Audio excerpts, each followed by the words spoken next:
Trace for the endless dance of time. I'm not okay. I'm not okay. I'm gonna cry. It's been 5 seconds, bro. I can't tear up now. I can't tear up. Not yet. Honestly, relatable. So you eavesdropped on a man rambling on in C3 sharp, and then poof! Out pops a monster. C3 sharp? Yeah, that's basically what happened. How sharp is C3 sharp? I can't. Oh, I love her so much. But still, I shall lead the charge. Yahoo! Then we have a deal. Since you believe this music summons them. Yo, I'm about to cry. I'm actually about to cry.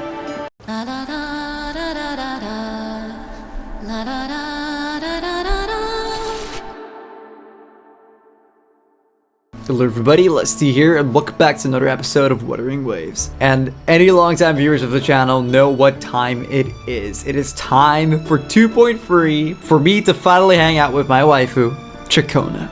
I have been waiting for this moment for the longest time. I already had the most immense pleasure being able to meet her for the first time in game with 2.2 at the intro of the MSQ. It was so incredibly fun and such a blessing to be in her presence. It's very gorgeous here. I love the way this looks. Let me, sorry, I lost my cool. It's you playing, of course it is. I didn't think it would happen this soon. I wasn't mentally ready at all.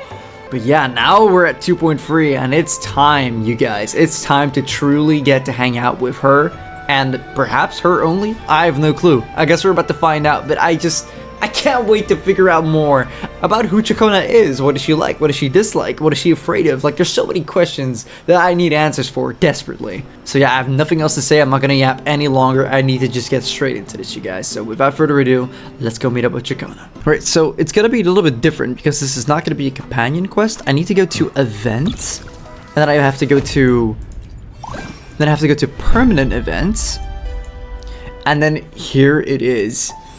Oh my god. Your summer will never wither. Oh my god. Look at her with the white doves in the background. She's holding a little birdie. Oh my gosh, you guys. Oh, I don't know if I'm ready for this, dude. I honestly think like her Resonator Showcase already made me tear up. I don't think I'm ready for the actual content of her story. But yeah, here we go. A rumor about Daemons is spreading through the streets of Ragusa, with an article pointing to the former poet society, Golden Anthem. As you dig deeper, you uncover a tragic story, deliberately concealed by the Order. This is crazy.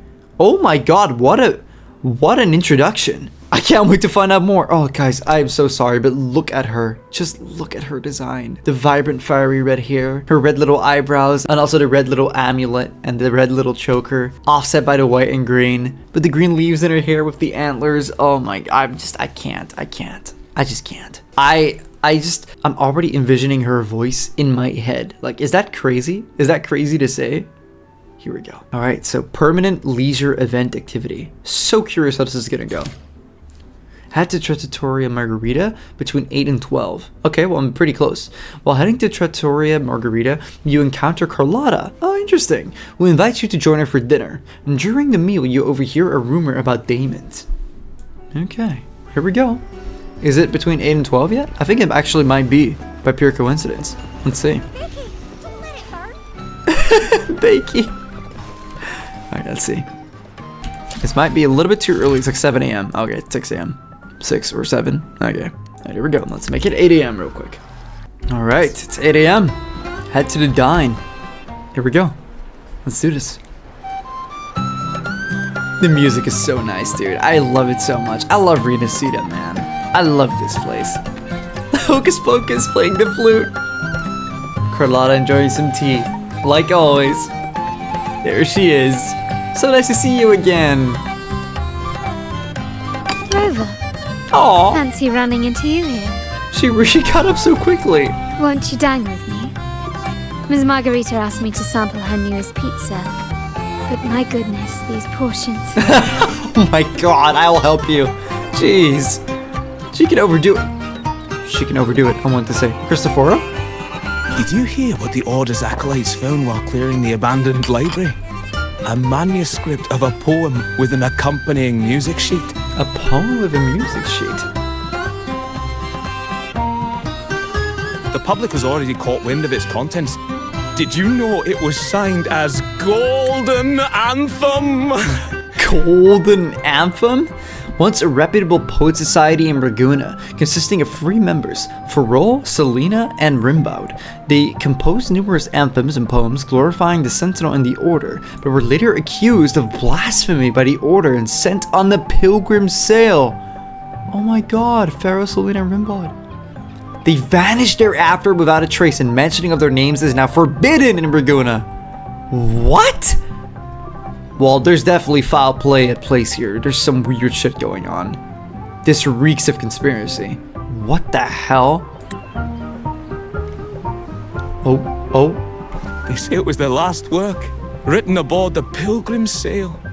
I reckon the original finder fished it out the sea and put it in the library, not knowing what it was. No way. Shh, quiet. I can't talk about that. They're criminals. Best not mention them in public. I see. Wow. It's that strict. Well, I mean, they disappeared, right? Golden Anthem? Oh, we gotta inquire with Carlotta. Shh. That name is not to be spoken of in Ragusa. My gosh. Simply put, the Golden Anthem was once a renowned poet society. Their 3 members were once the Sentinel's cantors, but the Order banished them for insulting the divinity. Insulting the divinity? Allegedly, their pilgrim sail caught fire and none on board survived. Oh my god. And thus, their last known work disappeared. Then how did it resurface? Well, since the manuscript is no longer secret, how does the tune sound? Curiosity killed the cat. Give me a second. Let me think. What if the Order just swoops in and... Oh god, I hope not. Oh!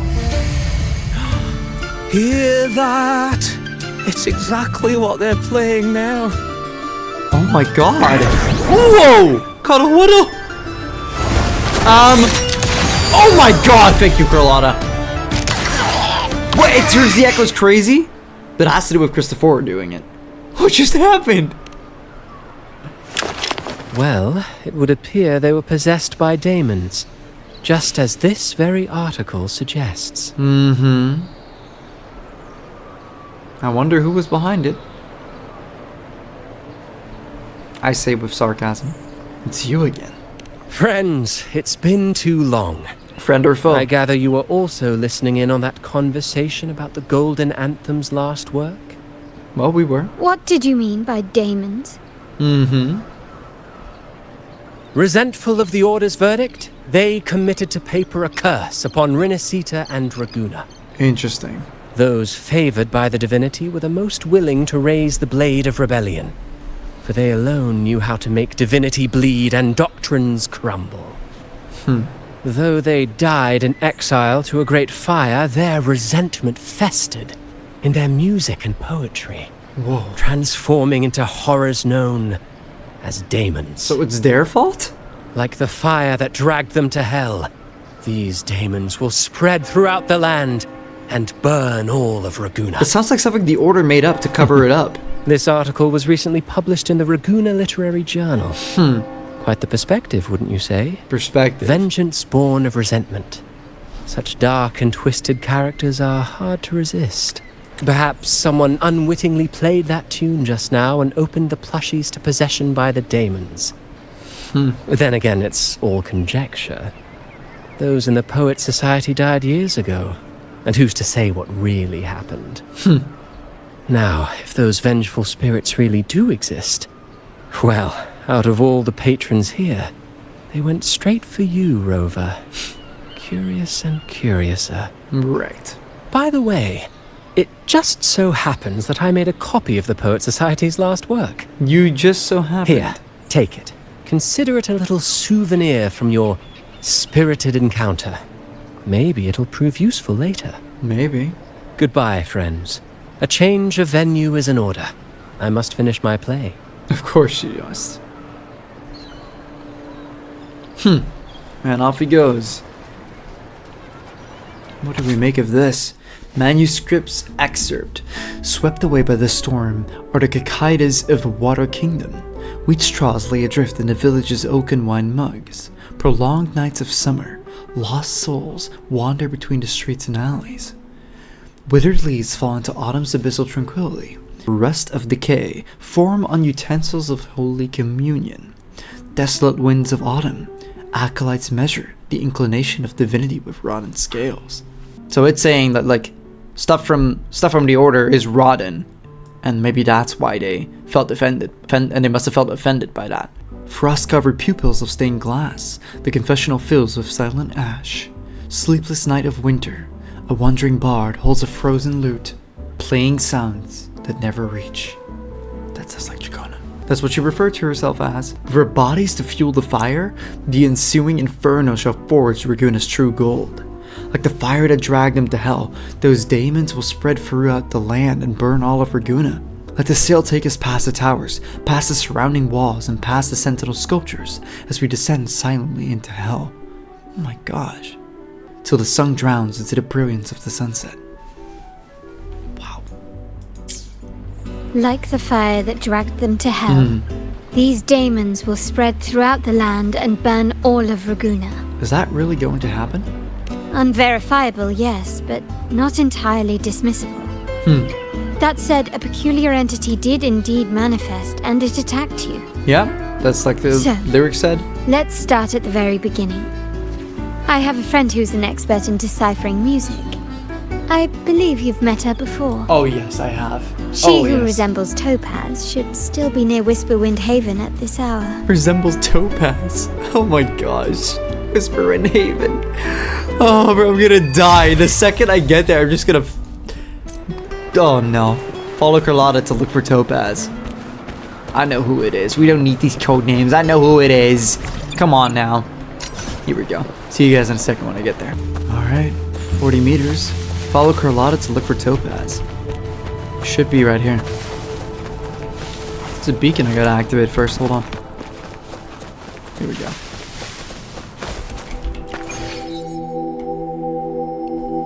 Alright. Let's do this.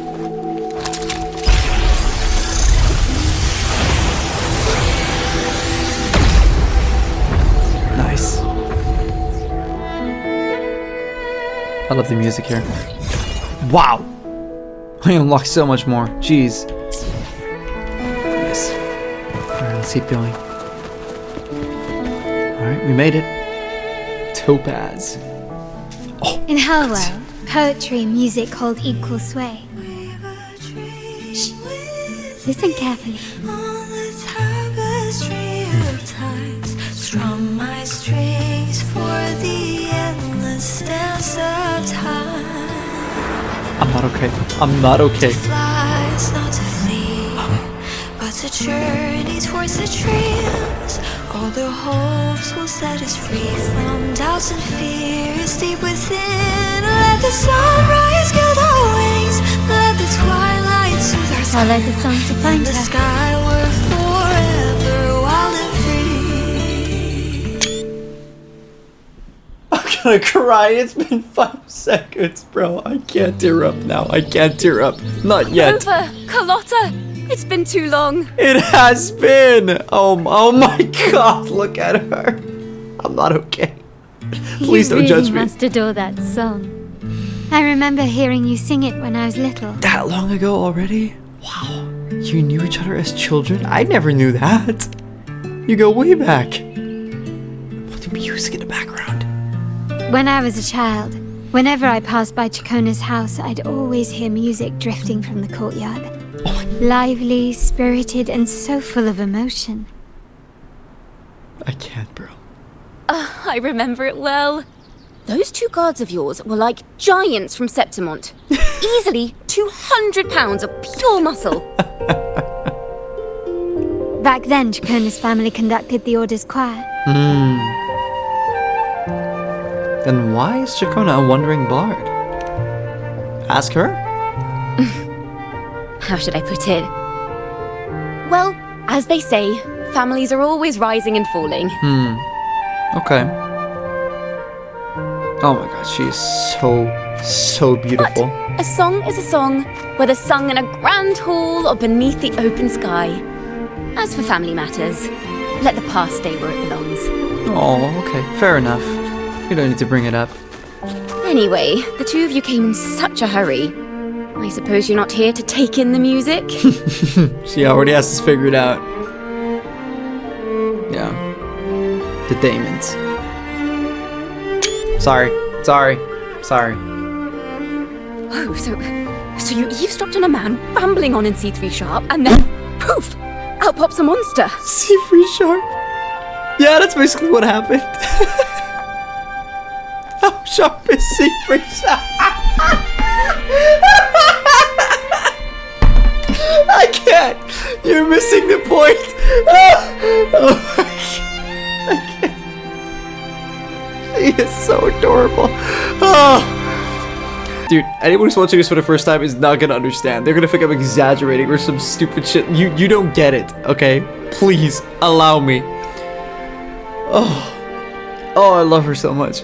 How sharp is C3 sharp? Let's just inquire. Let's just go along with it. This is her passion. This is her life.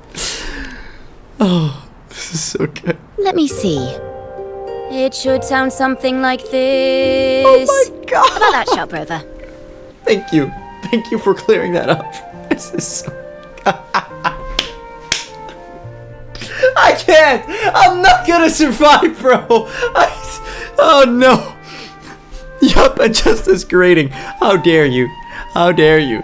Oh my gosh. I know, right? We should suggest to Miss Margherita that she add new signage. Sing with civility. It starts with us. Copying her accent. Can we discuss restaurant etiquette later? Oh, come on, Carlotta, please. Please. Of course. Leave. But I still need to know what kind of music could possibly have the power to conjure up those monsters of yours. Yeah, that is a first. Even for you, it seems. Which is interesting. Ah, right. The manuscript. Golden Anthem. That name should never be spoken. They're criminals. To conspire with them is to risk banishment at sea. Or worse. Gosh. They got really, really outcast. That's okay. The Order of the Deep can't harm us one bit. Yeah. They tried, but they failed. Don't worry. This won't be the first time we've crossed paths with the Order. Fine.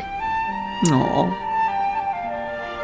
From what you've told me, the composers of this poem cursed Rinascita, spelling the fall of Raguna. Yeah.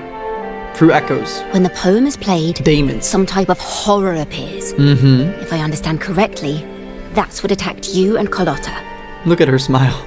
If you ask me, this story is a right load of codswallop. Codswallop. I don't believe a simple little poem could curse Rinascita.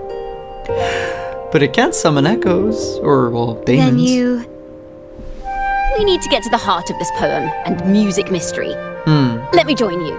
I can't resist a good adventure. Of course you can. This is her fucking pose, man. It's her thing. It's so iconic. Look at I'll help you her. find the link between the music and those Daemons. But in return, I want you to hand these pages to me for safekeeping. For safekeeping, not for studying, not for inspiration. It's just a few sheets of paper. No, sure, no problem. Listen to your wife, Rover. If your wife says anything, you listen. Happy wife, happy life. It's that simple. Keep that in mind, gentlemen. It's that simple. Sure, no problem. Then we have a deal. Since you believe this music summons them, how about we test it for ourselves? I've already memorized the sheet music. Oh my god, dude, It's she is a gem. risky, but there's no surer way to find out. Wouldn't you agree, Rover? Let's see what happens. Seeing is believing. Let's go. The final work of poets banished to distant seas and condemned to death. Yeah, it's something. It's quite something. What, I wonder, did the verses forged in flames truly sing of? The true meaning. Oh my god. Oh my god, the loot.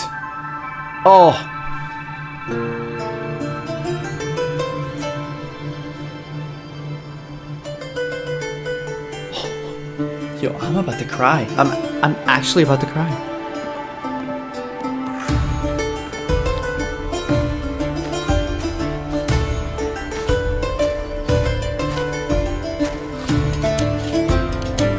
Oh my god. Whoa! It's happening.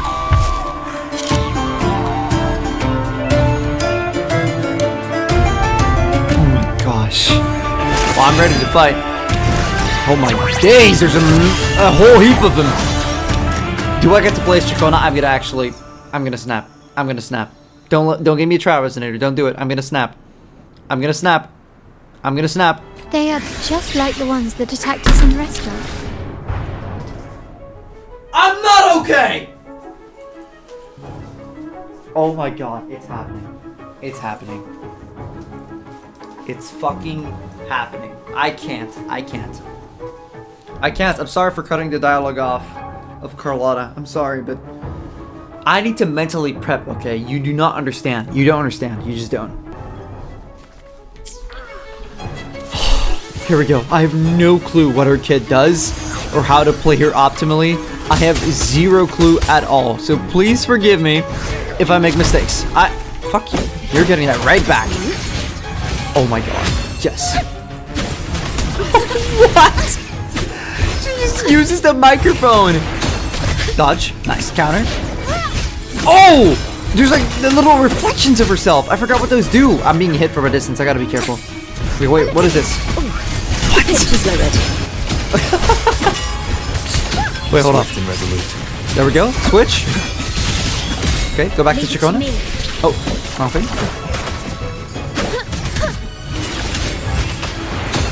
Wow. What do those do? Oh, interesting. Hold on. You? Perfect chord. Perfect chord. That's lovely. What is that echo? A grand overture. Oh my god, she said it! Ta-da! Oh my god. Wait. What does R do? What does it do? I forgot. Listen, the trio of destiny. Oh my god! What? What do I do? I'm making music. I don't know what I'm doing if I'm doing it right. Oh, I need to switch to someone. I forgot. That was it. It supports everyone. She's just singing her heart out. No, it was over as soon as it came. I can't, bro. Careful. It's still awake. Oh. You have it under control?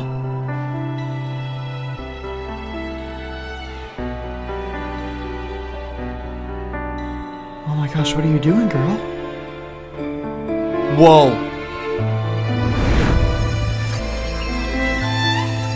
They burn in despair, resentful of the Order's verdict, till their last breath. Their last work is nothing but a curse upon us all. Wow.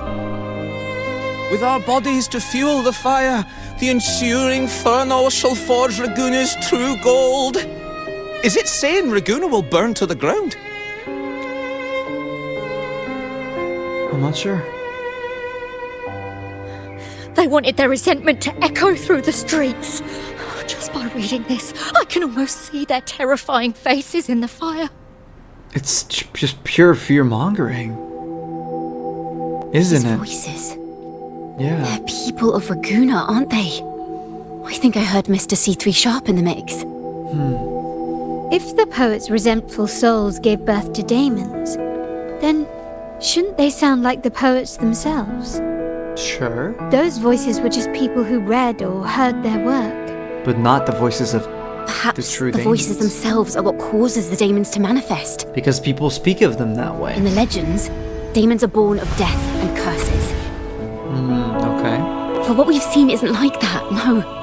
They're more like horrors created from people's words and imagination. Right? That's what I was thinking. Of course, I'm just speculating. Me too. The voices were somewhat muddled. Perhaps I can refine the melody. This time, we need to listen harder. Listen harder. And closer. Let's find out what the true story really is. Oh my god, I want to get to the bottom of this. Please, please, let's figure this out together. I can't, bro. She's already here and I already want more. How does this even work? Truth of the Daemons. As Ciaccona adjusts the tune, melodies from the Daemons, remaining frequencies, were shaped into a realm. From within, you will learn the truth of their origins. That sounds so interesting. Start imagining how the story unfolds with melodies. Oh, I see. 6 out of 6. So I have charges, I guess. Inspiration.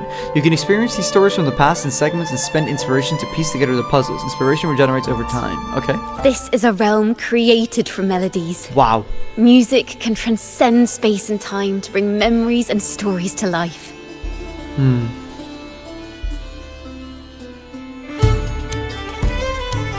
The music. Hey. Hey. Hey. The vocals! Oh my god! This is so good. The flute!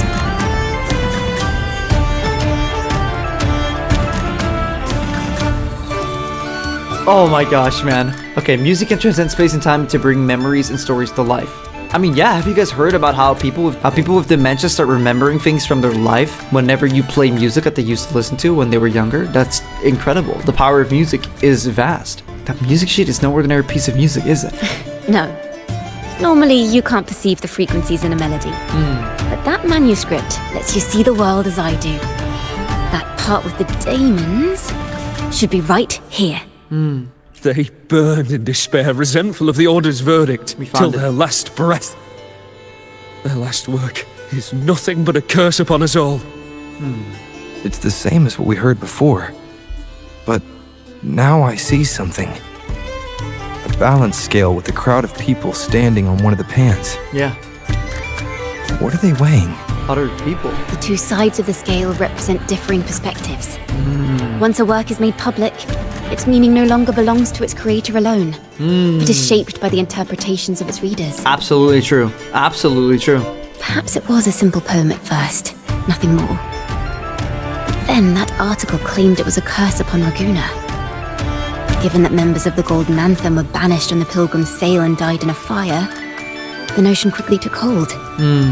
Wow. No one knew exactly what happened, so they filled in the gaps with their imaginations. For what they heard. With motive and a complete story. Perhaps that's all it took for a lie to become the truth. Each time someone plays their last work, it summons Daemons. This is the Golden Anthem's revenge and curse upon Ragusa. Still, words and imagination alone cannot bring something into existence. Otherwise, we would see it all the time.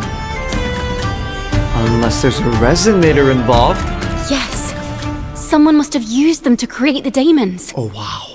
What if the mastermind pulling the strings from the shadows is the author of that article?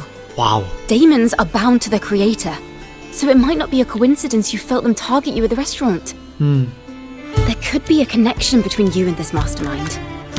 Or perhaps they have their own reasons for wanting to see you silenced. Cristoforo.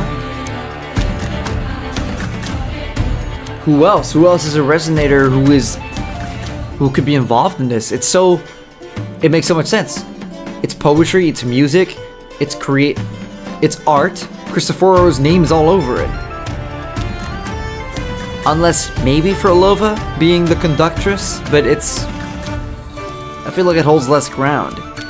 Why this elaborate scheme? She would be attacking me with TVs, not with Daemons that are manifested from perspectives on art. Seems way more fitting for Cristoforo. This is interesting. Pick this option to find out how the story unfolds. Will these Daemons affect Ragusa? Imagination knows no bounds.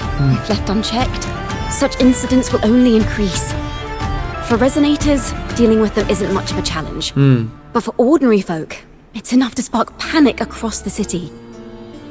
Finding the one pulling the strings should be our priority. Yeah, okay. That makes sense.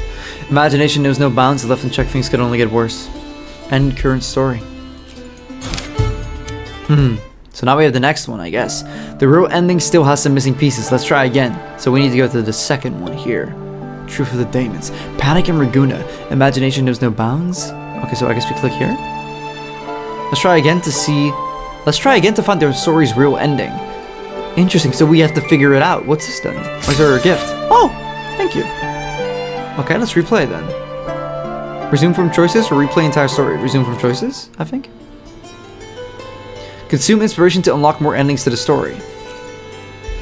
Inspiration is restored by 1 point daily. Use it to unlock special choices. But can we continue without seeing the other ones? Is that possible? Well, let me just use it then.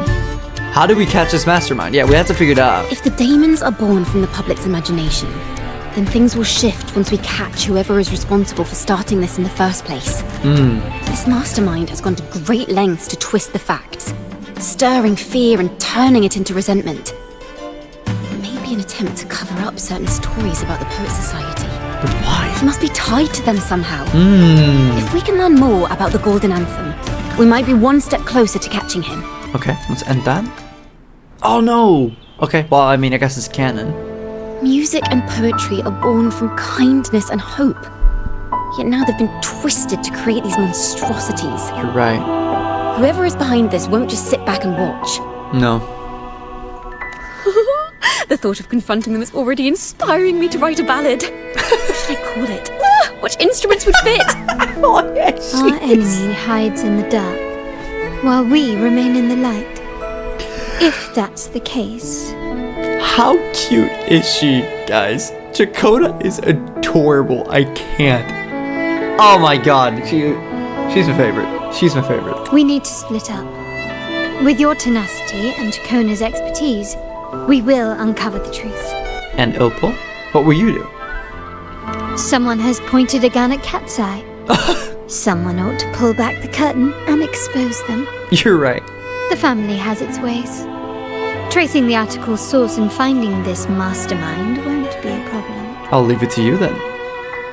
Where should we begin our investigation? If we find melodies connected to the Poet Society, I can bring the past into clearer focus. Hold on. Music is composed of frequency, as is everything. Right. In Wuthering waves. In Solaris. Thus, everything hums its own melody. Ciaccona's forte allows her to perceive these melodies. By retuning them, she crafts a sonorosphere in her hands where stories and memories carried in music replay themselves. The deeper her understanding of the melodies, the richer the stories she can summon. Okay. I've got it, Rover! I know a place where they've definitely left their mark. You do? Great! Let's go! Onward to new melodies! Let's go! I'm so excited, dude. I can't, man. I can't. What do you want me to say? I'm not ashamed. Oh my god, don't tell me. I really admire the wind. It's free to go anywhere without restraint. If only it could carry my poems into the hands of everyone across the world. We can make that happen. Manually. I'll go across every door of every house, every single residence across every country and continent on this planet Earth to hand out printed out versions of your poems, Ciaccona. That's what I do to make your wish come true. You don't need to win for that, girl. You have me. You have your husband. It's the least a man can do for his wife. It is what it is. That's the target location with Ciaccona. I wish her model was here in the freaking gondola with me. That would have been the icing on the cake. But we're talking about biblical levels of greed at this point. Like, you gotta take what you get. Don't look a gift horse in the mouth. I'm already happy. Lack of music is kind of eerie, though. 500 meters. Is there gonna be more dialogue in the meantime? To keep us satiated while we go?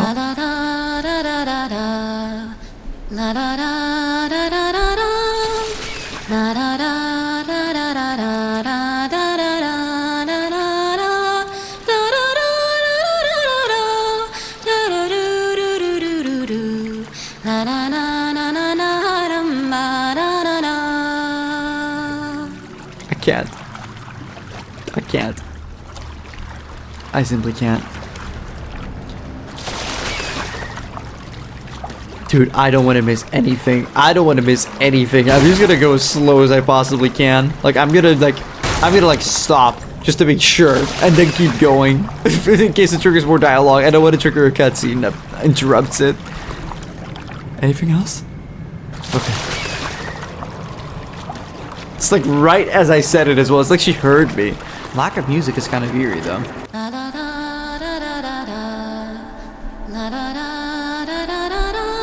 It's like she heard me.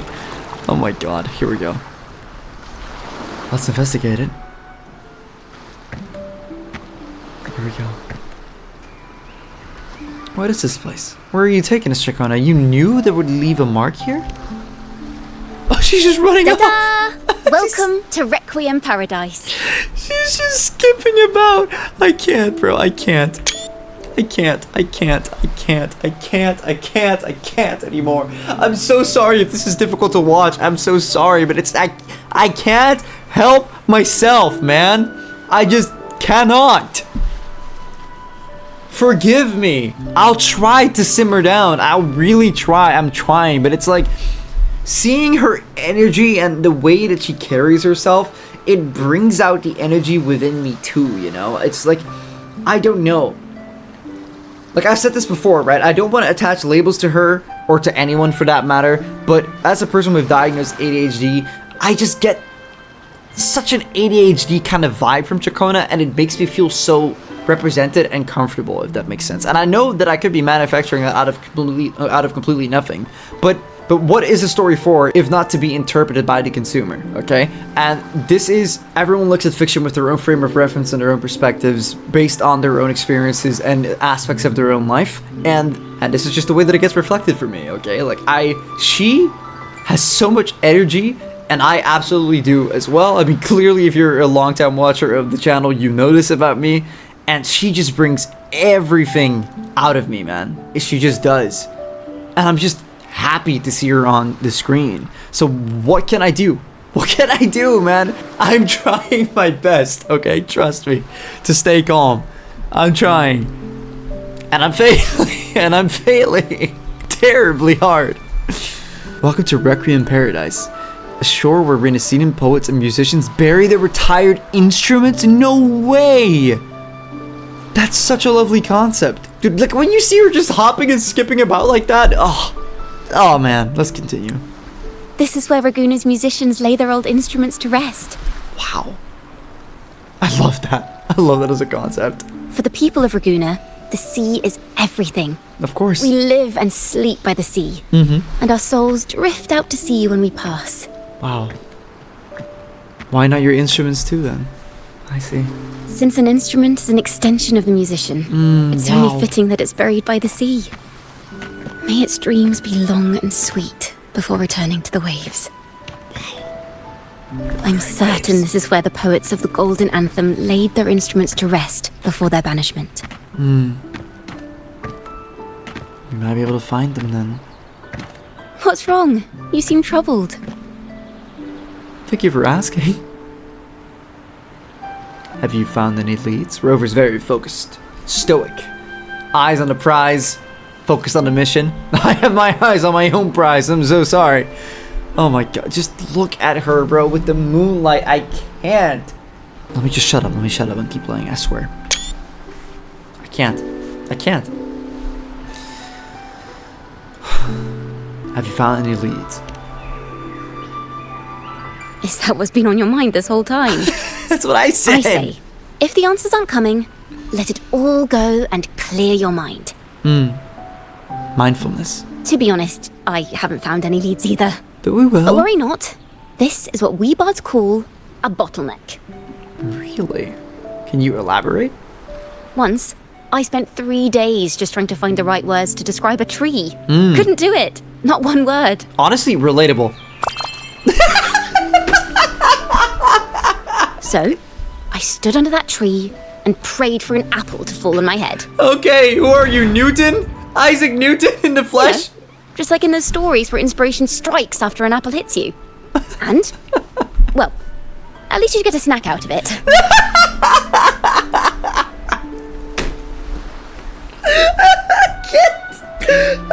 I'm not even...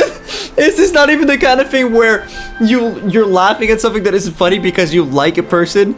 Because to me, this shit is just genuinely funny, okay? This is my humor. Oh my god, man. Fuck!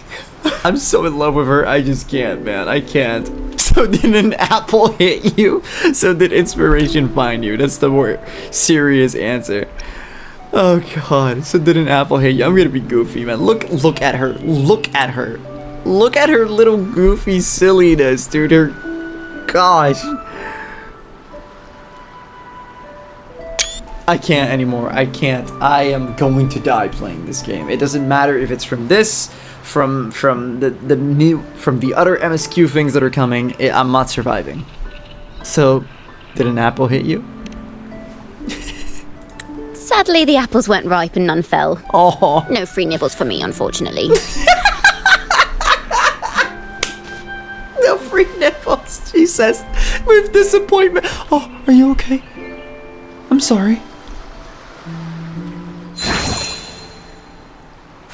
What? What? There's not even a tree here. How? Try it. Oh my god. Marry me. Literally, I will get on one knee. I will get on one knee under the moonlight right then and there. I swear to god. Is it good? Try it, Rover. How does it taste? Huh. It's a real apple. How did it get there? We're not... When I finally decided to leave, I looked up through the gaps in the branches and suddenly saw a blooming flower atop a cliff. You're the flower girl. Oh my god. Turns out, even without an apple, inspiration may yet strike. But if I hadn't stood there, I might have missed that unexpected burst of beauty. You're an unexpected burst of beauty. Let me stop though, let me stop. I'm sorry. I'm so sorry. Whoever's watching this. Maybe this is enough. Let's put aside heavy thoughts and continue our walk with a clear mind. How come I might be clear when I'm with this girl? Like, my gosh, dude. I'll try my best. I'm starting to understand why Carlotta calls you Topaz. Sunlit. Oh my god. Genius. Guys, if you still don't give me a break after you see this artwork, if you still don't understand why I love this girl, you will never get it. You will never get it. I can tell you that much. This might be a hard watch for some of y'all, and I feel sorry for you, not for me. Is that so? But I'm nowhere near as dazzling as the sun. Oh my god, you are! If anything, I'd rather be like Icarus in the story. What, get burnt up? Why? Soaring freely in the sky, even if it means falling in the end. But that's so sad, because she also said earlier that like all she wants is for her work to be carried away in the wind. That's another analogy about flying. Does she feel trapped? Does she feel unseen and underappreciated? That her works aren't seen, that she isn't seen, that she isn't free? Because of that? God, I need to know more. She'd rather be like Icarus and fly too close to the sun. Wow. My gosh. You gotta elaborate, girl. You can't just drop that on me with no context or explanation. I sense the melody of an instrument close by. Let's search for it. Alright, let's go. We came here to do this very thing, so let's do it. Look for the abandoned instrument. Optional, use the sensor to fast locate. No. We'll take our time. I'll try and break these. Monet? Alright, shot credit. That works. There we go. It's a Monet. I get to walk on the beach with Ciaccona? Like, are you for real? What were you searching, girl? There's something here. Is it a flute? Investigate. Ciaccona, I think we found it. I just have to press F, but she's looking so cute. I don't want to press it. Hold on, let me break this first. And this. Oh, there's a harp right there. What is it called? A lunar harp or something?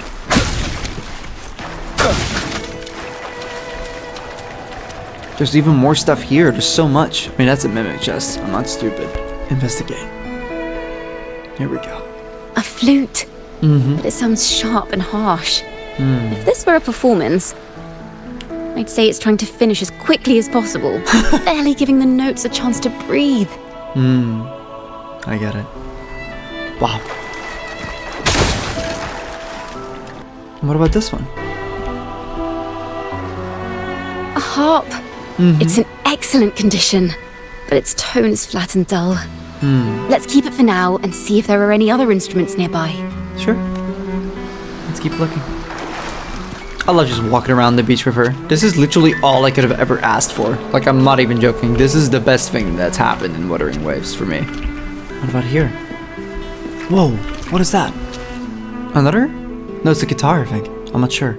Is that a lute? Oh, lute. I didn't see it at first glance. Its echoes are faint. Perhaps because it's been abandoned longer than the previous two. Oh. I'll need some time to decipher it. Oh, no, you Wait. can. The sound may be weak, but there's an undeniable strength to it. Is this what we're looking for? Rover, behind you! Oh my god, fuck. Okay, well, I'll protect you. You protect me back, hopefully. It seems this lute likely belonged to a member of the Poets Society. Oh my god. Well, yeah. Which is to say, it holds the melodies they left behind. The actual melodies, not the ones shaped by the perspective of the people. Here we go. Let me figure this out. How does this work? A grand overture. Nice. Wait, gotta finish the combo to get another clone, I guess? Oh shit. Pitch is lowered. Pitch is lowered. Solo time. Nice. Swift and resolute. Here we go. Nice. Nowhere to hide. Oh, machine break. Nice. Hold on. E? How does that work? That's so interesting. The E. I'm trying to figure it out.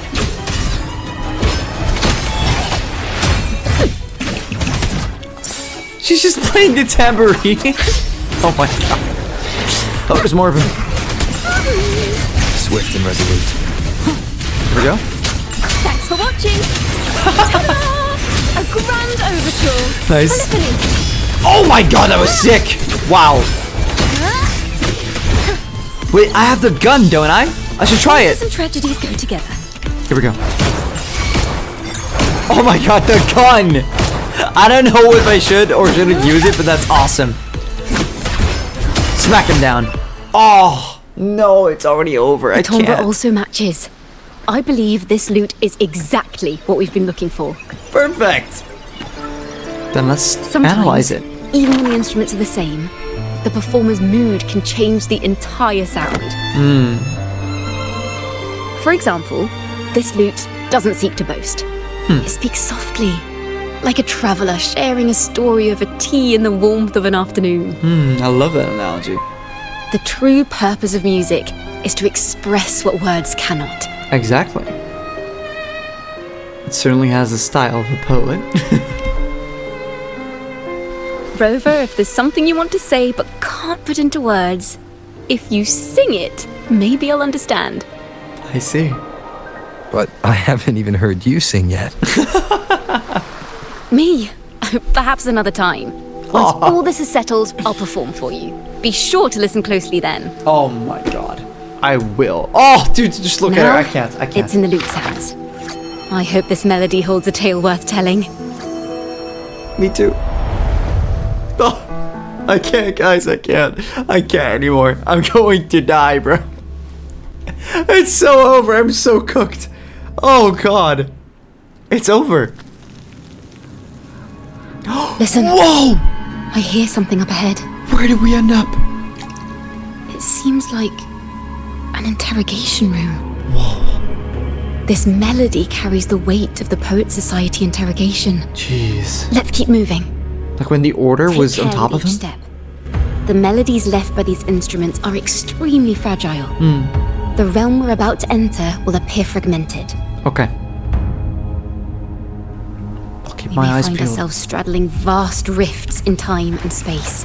A single misstep could draw us into other melodies, leaving us lost within them. Okay. Okay. We gotta not stray from the path and be careful. I see some people. Farrell of the Golden Anthem. Farrell. Know that Imperator is stern, yet merciful. The Codex teaches us that those whose sins are cleansed by the sea shall remain blessed by the sea.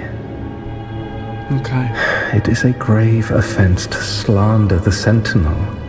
This includes your claim that The Sentinel's true form is a steed of the skies. The wings. Oh, wow. I was told you found this lie carved on a lithograph. In the face of the tempest, a giant celestial steed carved a path for the Ark.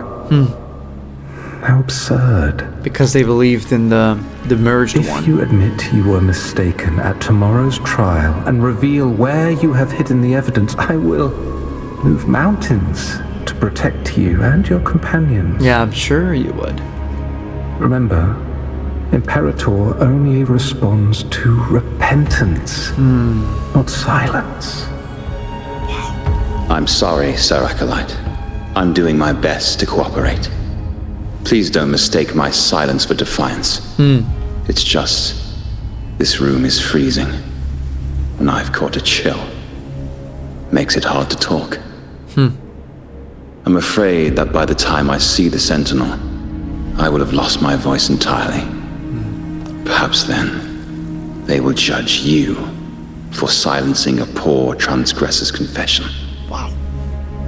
As long as you repent and help us destroy those blasphemous poems and songs, the Sentinel shall show mercy. Never coerced into doing it, then. You are a wise man.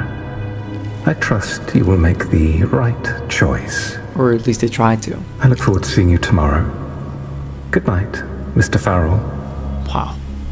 I will always be here should you wish to receive the Sentinel's mercy. Scumbag.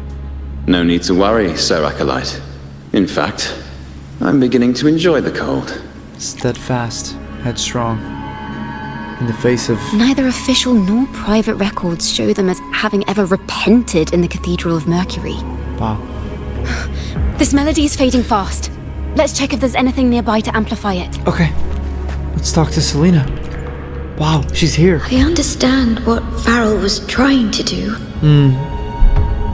We're not adventurers or mighty resonators. We don't even have the time or ability to determine whether that lithograph is real or fake. Farrell only wanted to share the voice of uncertainty. He hoped someone might understand his doubts. Instead of, like, writing it off Our as fate has been sealed. blasphemy. All we can do now is choose what we believe and carry what we hope to be the truth to our graves. Jeez, okay. There's not They don't sound like they're full of hatred at all. Yeah. If anything, they appear to have anticipated what would happen. They were penitent about their During the punishment. interrogation, they kept their composure and did not offer fierce resistance. In fact, they even showed sympathy for the interrogator. Yeah. Everything seems to revolve around the Order. That's what I said from the beginning. Could they be the ultimate mastermind behind this? Then who's behind I this? don't know that for certain. Fenrico? But at least we now know the Poet Society would never place a curse on Ragusa. Nah, they wouldn't. Especially from what you can see of them here. This is not them. And the Order has had some crazy bastards in it. We saw as much with Gilberto. And I guess Fenrico kind of had a unhinged side to him. During during the Carnival, we kind of saw that. But is it really... Is it the Order of the Deep? But then again, who is in cahoots with the Order of the Deep? The Fraxidus. They have worked together. Or, well, worked together, at least. They conspired together. I don't know if the Fraxidus approached them, or if the Order approached the Fraxidus, or if it was mutual, if either party was coerced into working with the other. I don't fucking know. I don't know. But then again, if it's the Order who's behind this, it might also be the Fraxidus who's ultimately behind it. Or just also behind it, so I don't know. And I said Cristoforo earlier. Cristoforo talks to the Order too, I think. And even if he doesn't, the Fraxidus in general has contact with the Order. So through that angle, it could make sense that it's Cristoforo somehow behind it. Like he fits the psychological profile of it, being involved in art, poetry, writing. So, all right, Rimbaud. Farrell's gone mad. He ought to have hidden the truth in our secret study. But why would he slip this dangerous knowledge into his poems and hand them out to children. We ought to have buried the truth. Buried the truth. Buried like the instruments? Did they not just bury the instruments, but also the sheets? The actual written pieces, somehow? Or did they bury more musical instruments? Aside from the lute? What are you thinking? It just occurred to me. Is that our mastermind's true aim? Not only to bury the past, but also to silence those who know the truth. Like you. Oh, wow. To that end, he stirs panic to deepen Ragonese prejudice against the Poet Society, using this opportunity to create monsters born from our words. Words and music are weapons without form. Yeah. Wow. There's so many great quotes in this quest. Farrell. I knew this was to be our fate. Wow. From the moment we uncovered that lithograph, I knew it would come to this. Still, I have no regrets. But if the Sentinel's true form is a flying steed, what does that make the Imperator we've pledged our faith to? Right? All this time, we've been living nothing but a lie. You can say that again. The Order's stance is that the Poet Society concealed blasphemous works. Yet the Order themselves concealed the lithograph's existence. Right? What were they afraid of? And they also concealed they also tried to conceal what me and Carlotta found out at the ruins of the church in the 2.0 MSQ. The Poet Society discovered the Sentinel's true form, the same way that me and Carlotta did, and we also got attacked by the Order. That's right! You must have seen the Sentinel in the inverted tower. There we go. And of course 2.2. To keep the Sentinel's true form a secret, the Order ruined the Golden Anthem's reputation. Yeah. Oh god. The melody is fading faster now and becoming unstable. We should leave. We can continue our discussion later. Now let's get to safety. Okay. Whoa! We're somewhere else. Where is this place? A study? Ciaccona, are we? Ciaccona? Oh no. We must have gotten separated. Ciaccona did say even a slight misstep could draw us into other melodies. Am I? I was about to say you got warped into another one. You are to build a home here, like seabirds. Dwell upon the water, just as countless stars dot the night sky. Oh my god. I don't know if what I'm feeling is right or wrong. Young Ciaccona. Oh my god. I might cry. They were clearly the Sentinel's cantors. Why would anyone call them criminals who insulted divinity? Whoa. You were already thinking about that back then? Or is this an alternate reality where you're thinking about what's happening now? Or what has recently happened with the Poet Society? With the poets? Whoa, wait, this is intriguing. Floating books? I didn't mean to. Okay, this is fine. Whoa! This is a poem I've never seen before. It's so different from what they used to write. Do not place flowers on my tomb, for I do not rest beneath the stone. I am the sea wind at Raguna's walls. I am a dawn that breaks through thorns.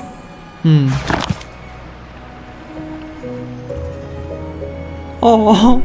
I am a nighthawk of wings aflame, soaring towards the celestial steed, whose praises I sing and whose true form I behold. True form, celestial steed. So even she read about this. Celestial steed, true form I behold. Wow. She didn't have her antlers back then, so she had not awoken to her resonance ability yet. Her forte. Let's follow her for now. This is crazy. We're in her old house? What? Follow the girl like it's not young Ciaccona. Investigate the first floor for more clues. Optional. Yeah, sure. Whoa, the Golden Anthem anthology. We read this. She read this. But then it ends here. Looking back at what I wrote in the preface, this anthology is attributed to the Golden Anthem. Whoa. Attributed to the Golden Anthem. We wish these poems might offer a glimmer of hope to those lost in fate's journey, and to readers something to contemplate. Gather these scattered golden syllables, as they are treasures tempered by fire, and lingering sparks of human thought. Wow. And finally, thank you for opening this book. Wow. This is incredible. Anything else? Oh my god. There's so many books here. Well, that's what I would have expected from Ciaccona's study. Cultural insights. Here we go. Literary works draw their vitality from two sources, the creator and the readers. Sure. The creator gives it new life, while the readers help extend it through reading. Each time they share a piece of work or publish their thoughts and reviews, they breathe new life into it. Some may find the term life of a work elusive, as it's too abstract and intangible. However, a parallel can be easily drawn from human life. When discussing the concept of life, one essential topic is inevitably brought up: name. A name is a symbol of existence, one of the most important markers that separate individual lives. If one desires to feel the vitality of a work, the most direct approach would be to feel its name, the various names bestowed by creators and readers. I once heard an eerie tale from a land in the east that spoke of a lady with skin as fair as snow, who would stand in a snowstorm, cradling a wailing baby in her arms. Jinshi? Begging the passers-by to hold the baby for her. Maybe it's a coincidence. If some kind-hearted individual agrees to that request, they'd soon find themselves unable to let go, bound to freeze to death. Okay, no, this is something else. That is an eerie tale. Intriguing, isn't it? But by this point, it's a fascinating tale that evokes many distinct images that cannot yet form the entirety of life. But what if we give it a name? Like the Snow Woman? This name alone captures the entire narrative and defines its essence. Sure? Sure? However, even with the name anchoring people's imaginations, the unusual nature of words means each person takes the narrative differently. Hence, the life of a creative work is less controllable than human life. That's an interesting angle. So if one day people's understanding of a work is led astray, the words could turn into a devastating weapon, because it is less controllable than a human life. And what would we do then? Show anger? No, absolutely not. Anger is the cheapest outlet of dissent. As creators, all we can do is believe that our words can live in their most genuine form. An exclusive interview with the Golden Anthem. So one of them said this, or collectively they agreed on this stance, or these stances. Holy shit. Wow. Is there anything else? Something here. Scattered journal pages. We can't just sit here and wait for it to happen. Is there anything else we can do? Anything. Ask for help. From who? I don't know who else is there to turn to. The Montellis. If it's the Montellis, no, wait. They value profits over anything. We don't have that kind of leverage. The street poets, that won't do either. We won't be able to control the spread. What about them? They're choristers. They would. Not sure what that would be about though. Neil. Alright, let's go upstairs to young The Ciaccona. night sky will be illuminated by wings of flame, and I shall be reborn in immortal poetry. Wow.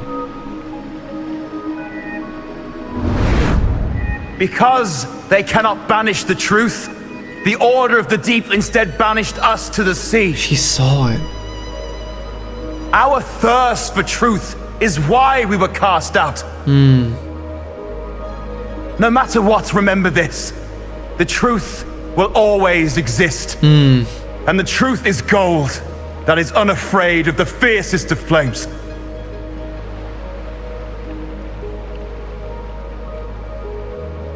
Wow.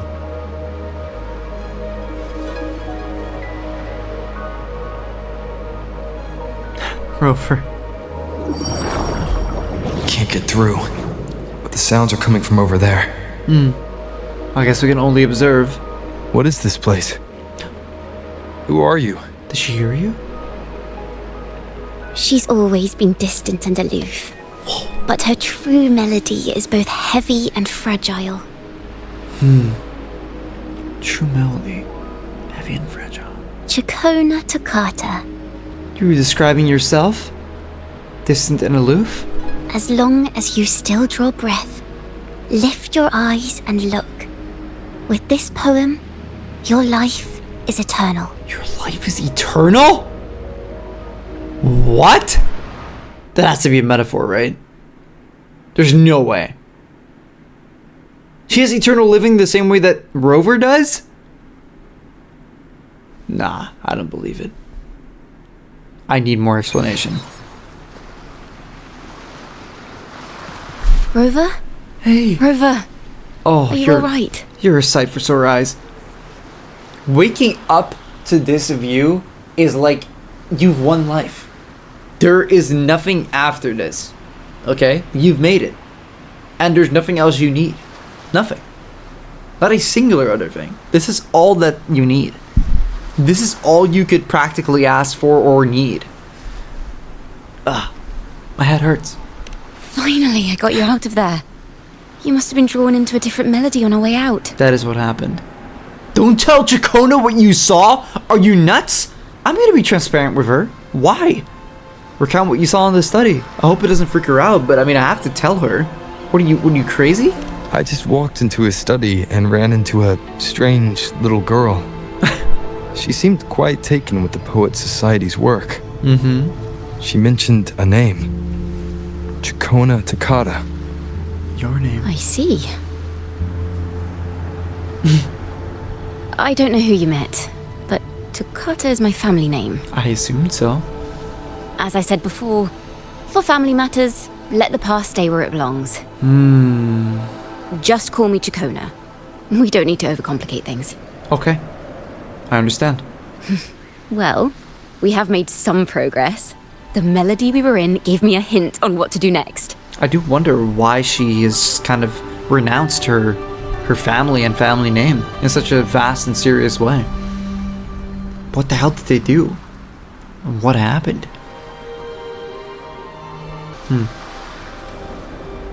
God, I really hope she doesn't have a really tragic backstory, man. I'm gonna snap. Next up is the Order, right? Yes. Seeing as they banished the Golden Anthem, we might find more clues in the Cathedral of Mercury. Then let's go. Okay. Look for clues outside the Cathedral of Mercury. Well, I'll see you guys when I get there. Alright, here we go. 46 meters. Let's just float over there. Look for clues outside the cathedral. Have you found her yet?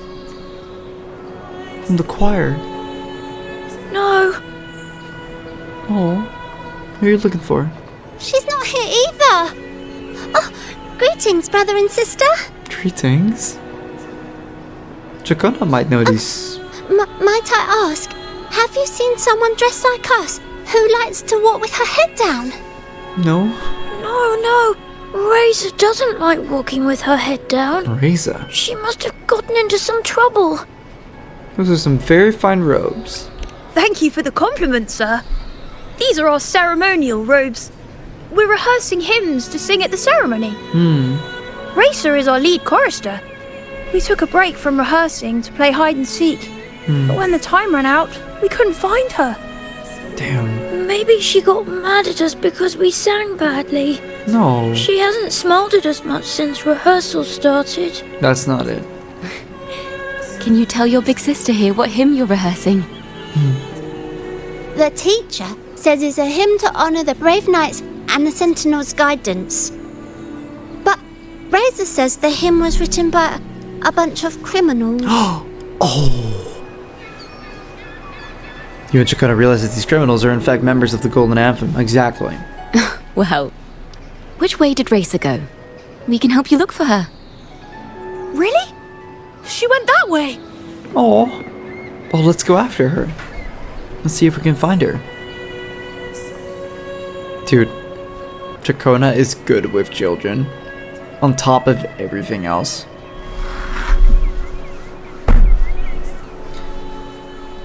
How much more cooked can I get?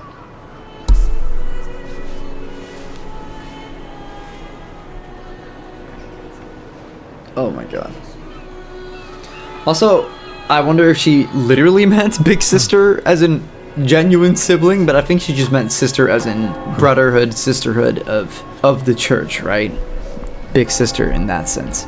Head to the direction where Raisa left. Alright, let's go. Ciaccona, are you with me, girl? Head in the direction. Just keep going. There you are. With a cat? Aww. Everyone's looking for you.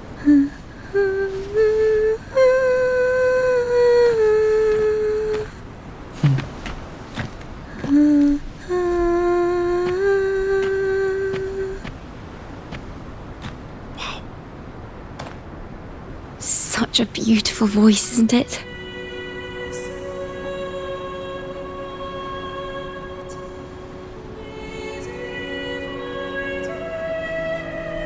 You're the laureate! And you are? My name is Ciaccona. A friend of mine. Don't be scared. We're only here so that you can finish your game of hide and seek. Well, yeah, because she did say the... Hide and seek, right. Myron and the others are waiting for me. Sorry I've caused you trouble. She was gonna say a wandering bard, because that's how she always introduces herself to everyone. And the Rover's like, a friend of mine, because she literally just said that... Oh, she's already going? Oh no.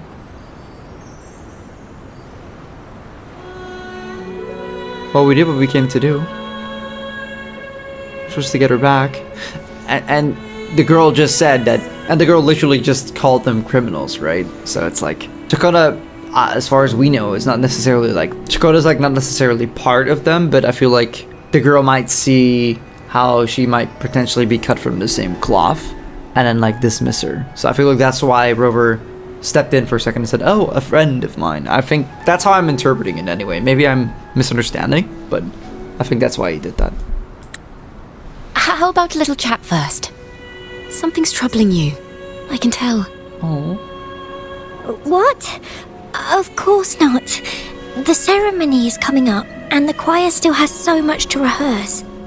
I'm fine. That sounds like an excuse. You were already sitting here wasting time. Young ones today have so much talent. If I had the chance, I'd love to learn how to sing hymns. Oh. You know, our laureate here definitely knows how to sing hymns. What? Don't throw me under the bus. Yes, I do. What? Look at her little finger.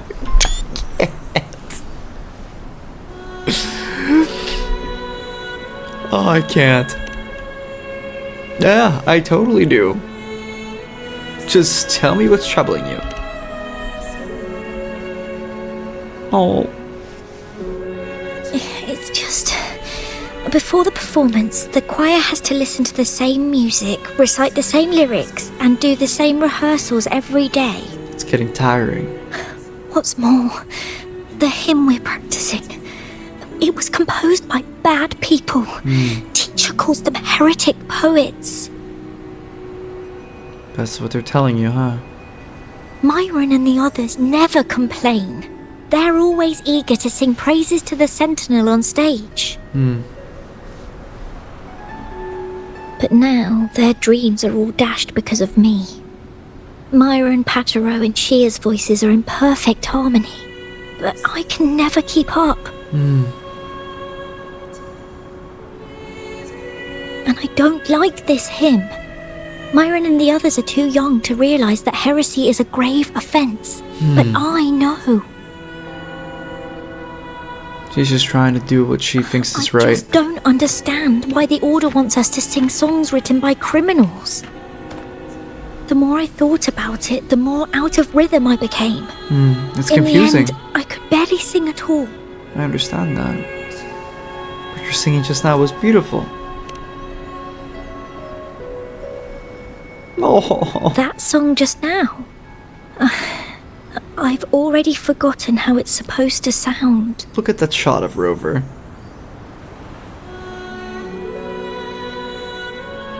Well, what do you think a hymn should sound like?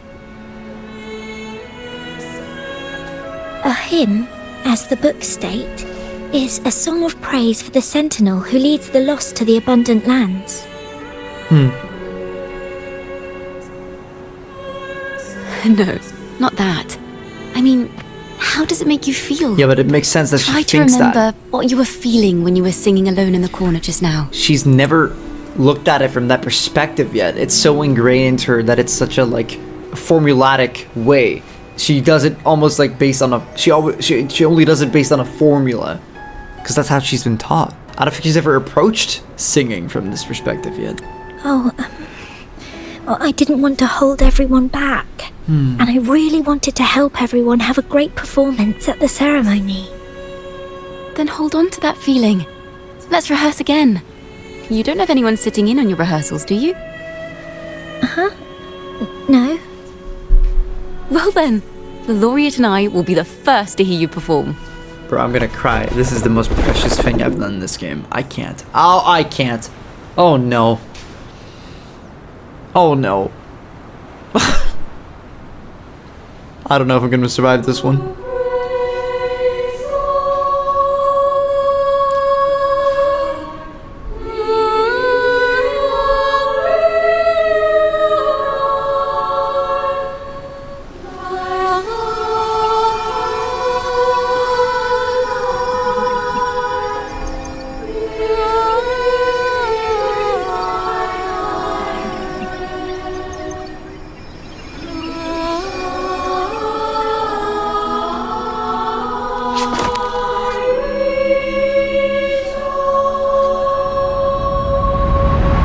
I can't believe that that's what we've been listening to this entire time in the background since we got to the Cathedral of Mercury in 2.0 when we were first here in Renacida in Ragusa. Oh my fucking god, bro. And now you get that context later on in 2.3 and you never knew. This is insane. Songs of the old days. Songs from the past are sung once more. However, the choir's performance seems to have encountered some trouble, as the pure voices are drowned by the chattering crowd. This is a cathedral. That's the choir on stage, with the Poet Society leading them. Looks like it's a ceremony of some kind. It sounds like a song to glorify the Order's reign? Well, I have to chant it, right? Because that's true. Or no. It sounds like the song that... the Forbidden Song? I'm not sure if I should try to use one of these. Is there a more efficient way to do it? It sounds like a song to glorify the Order's reign. On the surface, yes. The Order certainly upheld Ragusa's prosperity and stability. The poets, praised for their songs to honor the Sentinel, earned the Order's favor. Despite their banishment, their works still serve the Order's cause today. So fucking evil. But this, my friend, doesn't strike the right chord we need to follow. Simply knowing the Order once stood with the poets doesn't reveal the true reason behind their banishment. If the Poet Society was once connected to the Order, why were they banished? True.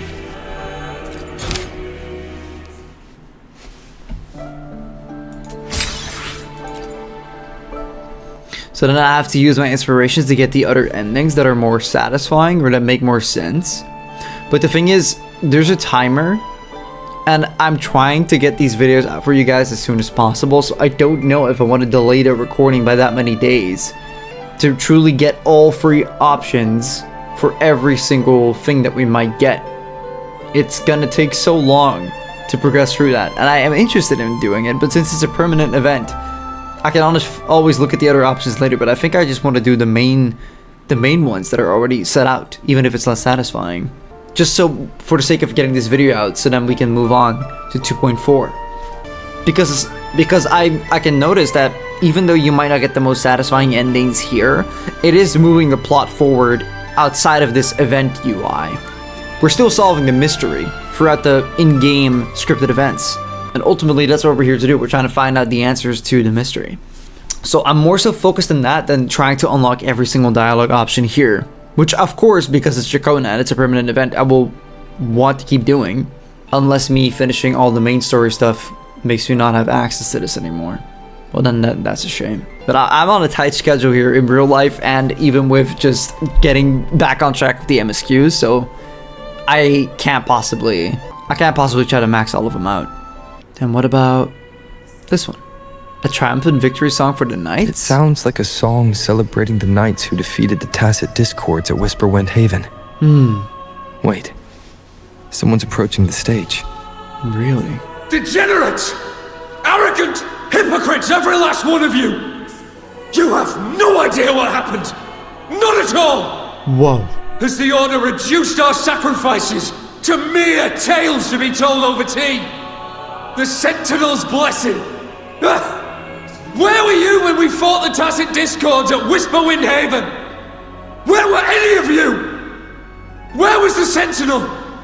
We didn't fight for the Sentinel or for the damned Order. We fought for ourselves.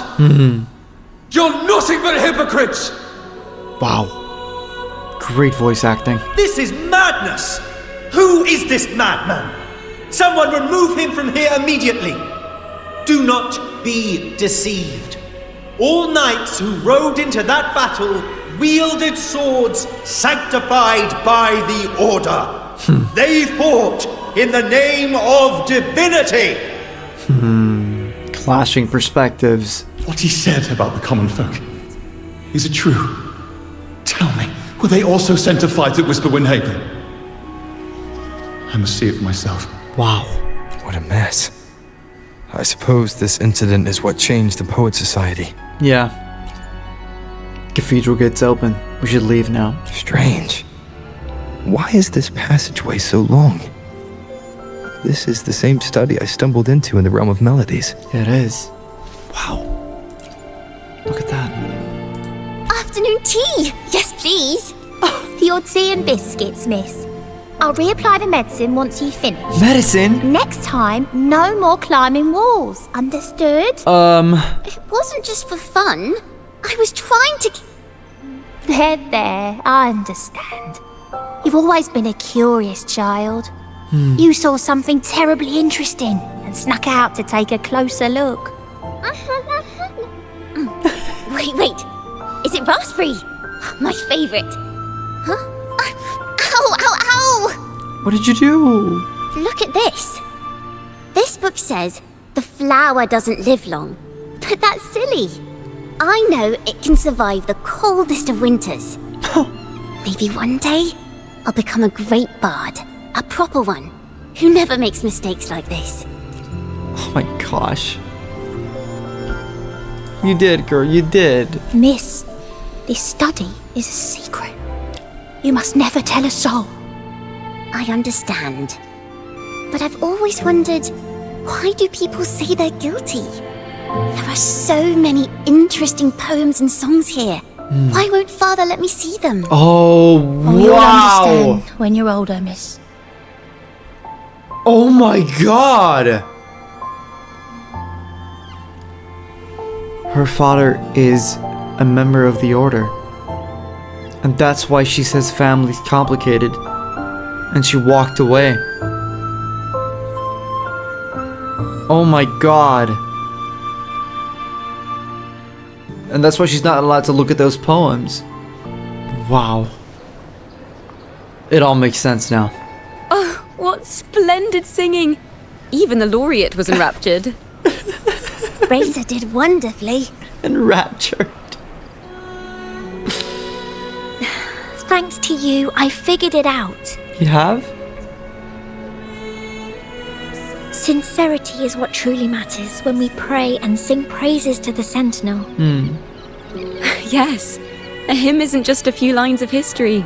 It is shaped by your feelings and experiences. Aww. It may differ in each person's eyes, but its resonance and meaning are universal. I hope you'll give the audience a spectacular performance on the day of the ceremony. Me too. Carlotta Raisa leaves to rehearse with the other children. After she leaves, Ciaccona starts asking you questions about what you thought of the melody. Interesting. So, what did you see in Raisa's melody? The hymn's backstory. The Poet Society was criticized for glorifying the knights over the common folk during one of their hymn performances. Their assumptions were challenged, so they traveled to the knights' encampment at Whisperwind Haven to verify the truth for themselves. This incident may have been the turning point for the Poet Society. Did you find any other clues? I strayed into a different melody again, which was you in study once more. Next time we venture into the realm of melodies, perhaps we should tie our hands together to stop you from getting lost. If the Order's choir is pointing us to Whisperwind Haven, then that's where we'll find more clues. Let's go. Although, having my hands tied to Ciaccona is like heaven, but sure. Head to Whisperwind Haven. Okay, let's go over there. I've heard of these nights during my travels. This should be where their old encampment stood. But there don't seem to be any instruments, poems, or music here that carry the memory of a melody. Let's try searching the area first. Okay, let's go. Oh, I gotta be bloody lost for this. Let's go. Nice. Got those. Oh, I need to be a lot lost for all of them. There we go.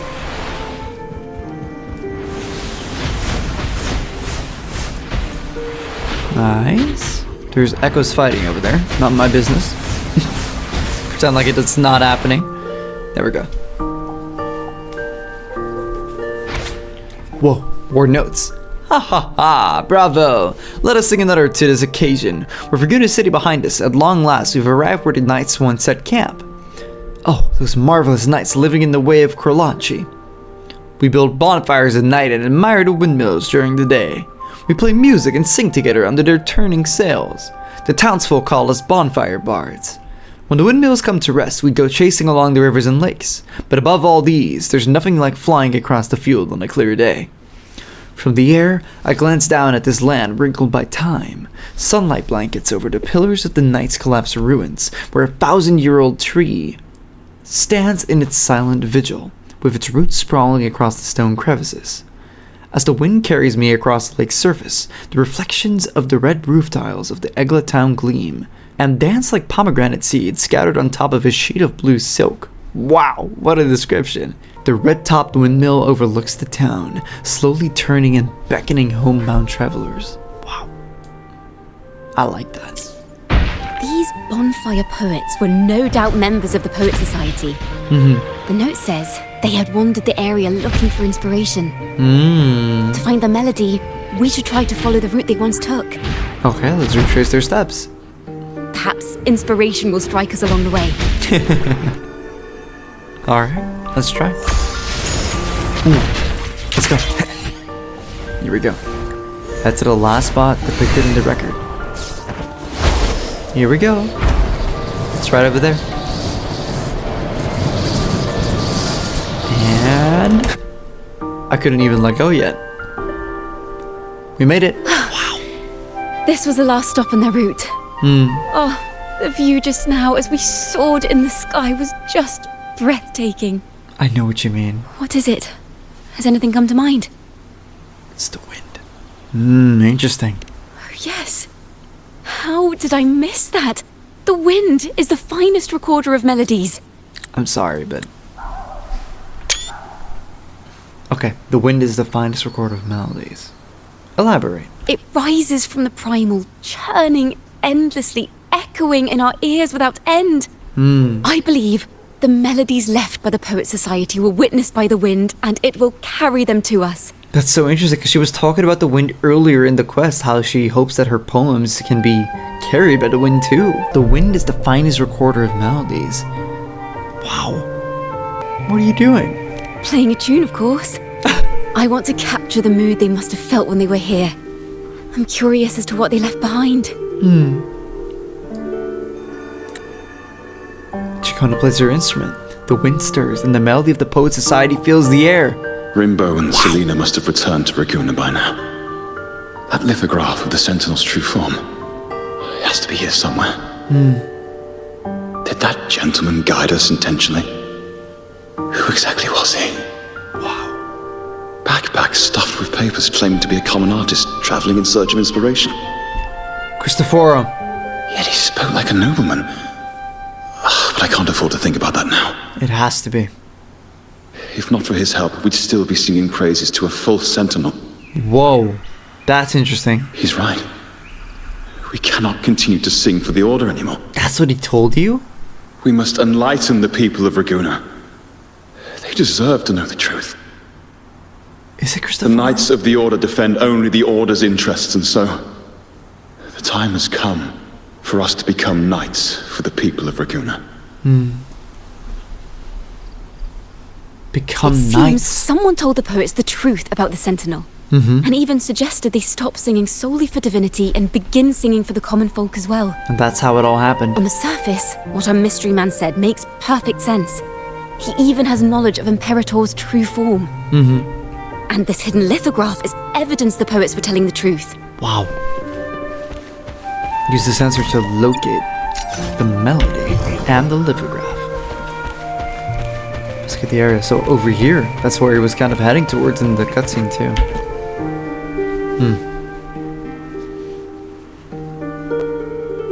Is this form of the Sentinel the same as the one you saw at Avenolium? Yes. Yes. Wings? Like twins. It's exactly the same. The majestic steed carved in the lithograph looks the same as the Sentinel you saw before. Yep. So the poets were indeed banished for uncovering the Order's secrets. Just like they tried to do Even with me. under interrogation, they held their silence. Wow. It wasn't until they met this mysterious man and learned the truth that they chose to become Knights of Ragusa. Resentment and curses are not songs of their own style. As for the true mastermind, we still have no direct proof linking him to the Order. No. We must confront his lies and put an end to these Daemon incidents. But once the truth of the Golden Anthem at Imperator is revealed, it will no longer be just a matter of Daemons. But is now the right time? It's gonna be nationwide news. Is strong. This mastermind is so sure that the lies about the Sentinel will go undiscovered, and that no one will easily believe the truth. The truth exists to be uncovered. Wow. All we need is to plant the seeds of doubt in the people's hearts, and let them take root and grow. Yes. Let's get going then. Okay. We'll go back to Margherita's. It's where our story began, and it's where it must end. Wow. Alright. Let's. Can we get some food together? Just really quick? A small break? Please? A small date? We're back. Wow, we got teleported back. Ask Margherita to gather the diners. Okay. Hey, Margherita. I always love talking to Margherita. It just makes me happy. How you doing, girl? Miss Margherita! Her design, man. It's so good. My favorite NPC. Well, hello. If it isn't Rover and Ciaccona. If it isn't Rover. So cute. Hello. The two of you already know each other? Oh, Miss Ciaccona is a regular around here, you know. Oh. I've even asked her to perform a few times. Helps bring in the crowds. That's smart. Actually, I've come to ask a favor of you today, Miss Margherita. I'm sure you've heard the rumors circulating lately. About the Poets Society's legacy. There's something important we'd like to share. Could you help us gather everyone? Not a problem at all. Did you make any big discoveries? Yeah. I'm so curious about what actually happened. It's driving me nuts. Well, we're gonna set the record straight. Margherita agrees to your request and begins to gather an impressive crowd. Okay. I wonder how many people it'll be. I mean, once it starts going, it'll go like a wildfire. You and Ciaccona take your place on an impromptu stage, the curtain poised to rise. Rover, we'll begin when you're ready. Let's do it. I believe in you. Oh my god. Here we go. Wow. The final one, I guess. You're back at the Margheritas, ready to uncover the truth behind the Daemons. But instead of announcing the truth, Ciaccona asks the crowd a few questions, claiming the answer will be revealed as at the Odyssey Opera House in the following day. Your guess is she's trying to gather a bigger audience, and today is but a raise of the curtains. Smart of her. Look at that little artwork. Oh my gosh. Let's keep going. The poets did board the Pilgrim's sail, becoming the stars of their own final act. We all know how that tale ended. A great fire consumed the ship, dragging it to icy depths, and the poets of the Golden Anthem with it. But hear this. Banishment did not breed hatred in their hearts for our city. Precisely. And the flames did not scorch a curse into their music or poems. A very important distinction. Wow. Oh my gosh. I can't, bro. Just seeing them together is literally like... Oh my god. Let's keep going. If you wish to hear their true voices once more, seek them at the Cathedral of Mercury. Wow. The children there still sing hymns written by the poets of the Golden Anthem. And yet, not a single Daemon has appeared. Perfect proof. Even as those poets faced their end. They did not surrender to the hatred. I don't even think we need inspiration. This is just the truth, right? As the fire filled the ship's cabins, they penned their last poems with death drawing near. Perhaps they were greeted by the Sentinel in their final moments. Or perhaps they fell silently toward death. If the poets truly meant to curse Ragusa, why would they write such obscure poems? Why not simply leave their works behind in Ragusa? No.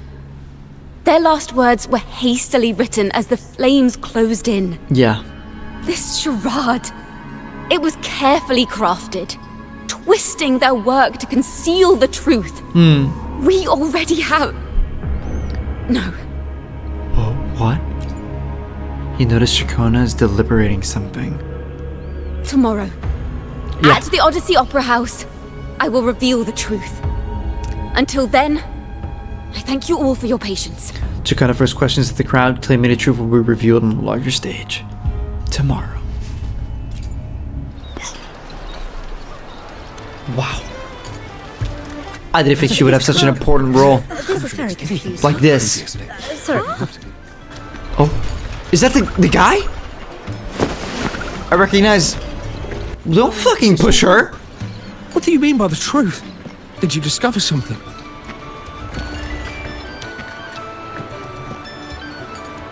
I'll let you apologize first. I'm not going to talk to you. Of the Golden Anthem, they were...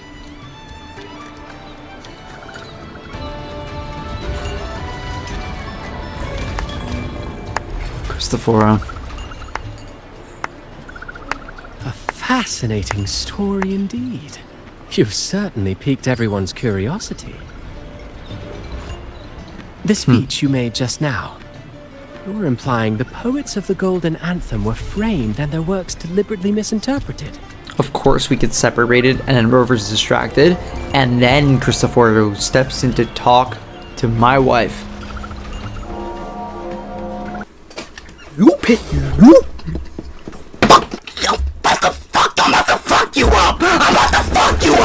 about to fuck you up! And then Cristoforo steps in to talk to my wife. Let's see what he's cooking. Well, yeah, they were deliberately misinterpreted. That's the whole point. Exactly. Someone used the story of the Golden Anthem to stir the public's curiosity. This is what created the Daemons. Please be careful talking to him, Ciaccona, please. If memory serves, official records of the Order of the Deep state the poets were charged with blasphemy against the Sentinel. That's true. Surely you're not suggesting this was all the Order's doing? I dare say, such remarks would be considered a grave crime, punishable by banishment. You don't have to get that close, Cristoforo. Are you from a noble family? The city's elite have a habit of siding with the Order. Clocked his ass instantly. Oh my god. I'm afraid you misunderstand. I admit, I do get that question quite often. I am but a traveling playwright. Right, yeah, heard that one Your before. presentation brings me back to a play I wrote in my youth. Sure. A group of birds locked inside a cage. Convinced they will never fly, they do nothing but stand on a perch. Then, one day, the cage door opened.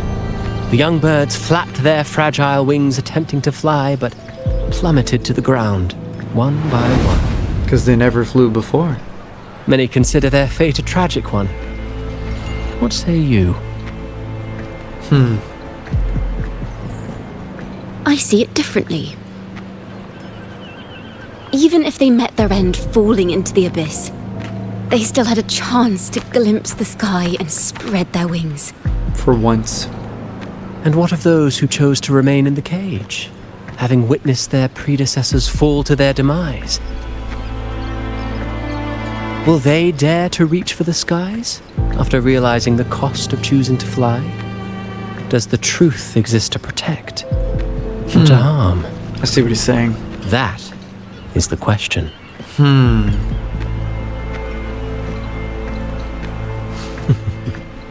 Miss Poet, I look forward to tomorrow's arrival. He's trying to make her not expose it. Sowing doubt. But that's only to benefit his own interests. Which means he has to be involved in this. Also, he made her eyes well up with tears. Fuck this guy. Sorry. Anyway, let me chill out. Hey. How you doing? I needed to see someone that I actually consider an ally after that bullshit. Splendid retaliation. I witnessed all of your performance. Thank you, Carlotta. Like everyone present, I too eagerly anticipate tomorrow's arrival. How's everything on your end? As expected, the Order's fingerprints are all over it. According to our inside sources, it was none other than acolytes from the Order who salvaged the poet's lost works from the wreckage. Wow! They've long known of their existence and hid the poems in the Order's library. Yeah. It's possible this was a sham all along. Choosing to make it public now likely means they're using those poems to obscure the real truth. Now, considering the fact that the untraceable article first began circulating among poets, musicians, and playwrights alike, I think it's fair to say its author is a regular of such secret circles. He may even be the resonator we've speculated about. Wow. His collusion with the Order is why these rumors are allowed to run rampant in the streets. Yeah. I'll have someone follow this secret circle's trail and see what we can find. Splendid work. Yeah, for sure. This is good info. So definitely involved with the Order. And then again, it only leads you to believe that this is Cristoforo's doing, because he was just here sowing doubt, like, what if the truth is there to protect and not to harm? Blah, blah, blah, blah, blah. It's like, okay. But you're not saying that to be devil's advocate. You're saying that because that's actually to uphold the narrative and lie that the Order has created. So clearly you're in cahoots with them. That's the only possible conclusion I can draw. And what I said earlier, he's a playwright, he's involved with art, with poetry, blah, blah, blah, blah, blah. It just fits. It makes sense. Unless they're setting him up to be a fall guy or like a red herring. I don't understand. Also, it's interesting that they specifically refer to the person as a him. They don't usually do that. They usually say them if it's unclear what the gender of the person is. I don't think there's anything that could have alluded to the fact that it's a him. So it's interesting that they're already using him. It's almost like they want you to believe that it's a him so that it would be Cristoforo. But maybe it's like too easy. Maybe it's too easy of an alley-oop. But maybe it's not. Maybe it's just that simple sometimes. We should also share these findings with Ciaccona. Yes. As a poet, her insights would be much appreciated. Absolutely. Search around but find no sign of Ciaccona. Oh, did she get scared? And shaken up? She was just there a moment ago. She was, but something happened. Just like when we were children. Gone without a trace. I see. And she and her family disappeared without even a goodbye. Wow. Ms. Margherita, have you seen Ciaccona?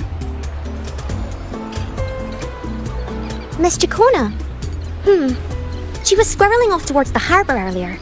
I thought that's where you were meeting, so I didn't say a word. Squirreling off. She did look quite down, though. Oh. Never seen her wear such a gloomy face before. Oh my fuck you, Cristoforo. I'm gonna break your face. No, Ms. Margherita. Why don't we split up and look for her at the harbor? Yes. I swear to God, man, this guy. This fucking guy. Let it burn. Piggy. Head to the harbor. Okay, 100 meters. I've never run faster in my life. Never. I've never ran this quickly before in this entire video game. In these like 19 episodes that we played this game. I'm running. Where is she? Oh my god. Earlier, before Ciaccona walked to the harbor. Was she thinking and ruminating over what he said?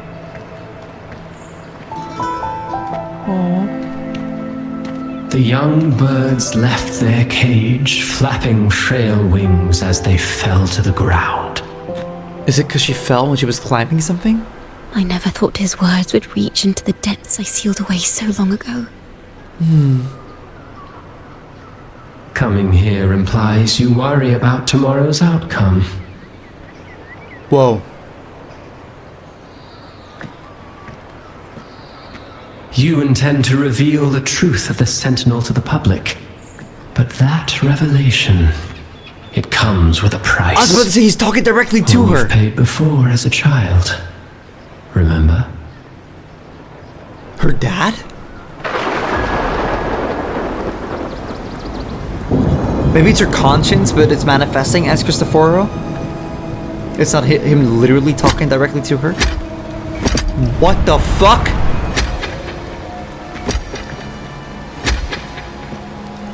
Being sent on a pilgrimage? This is the past. Whoa. And here I thought you'd be much wiser than this. You know the dangers of pilgrimage, yet you all still cling to the same reckless path. Tell me, what drives such stubbornness? Is this the Poet Society? The truth has its thorns, and the Golden Anthem has already paid its price. The Golden Anthem, yeah, that's what I meant. Do you wish to relive their fate?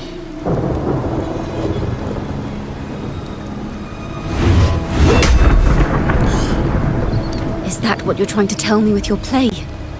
But you know nothing of how the Golden Anthem responded. Whoa.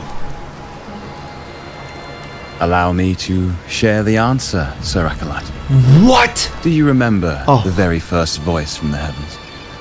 The one the people of Rinascita kept alive in their hearts as they built their homes on this land? Surely you've seen The Golden Bough, yes? A play where people from various clans wear masks, singing and celebrating together. An occasion you now call Carnival. Whoa.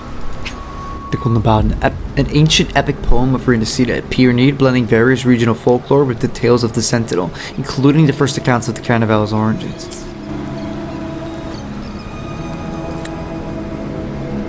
The first voice from the heavens that the people of Rinascita kept alive in their hearts when they built their homes on this land. And what of it? It is words and songs. We are not your enemies. What you face here is something that is hard to describe, something I call reverberation. Whoa. It exists forever. And you can never defeat it. Art cannot be scrubbed away.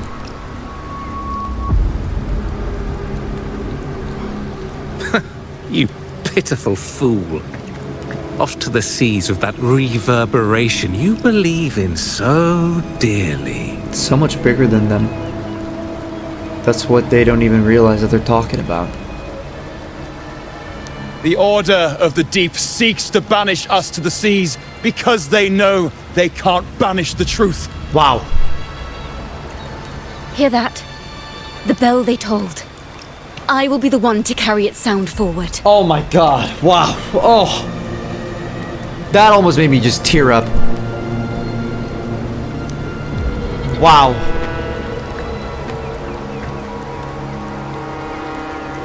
It's so crazy because she can see the melodies and reverberations. She can see this stuff. She's walking among them. Is that Cristoforo tricking her? Is that her conscience imagining it? The parallels, so striking.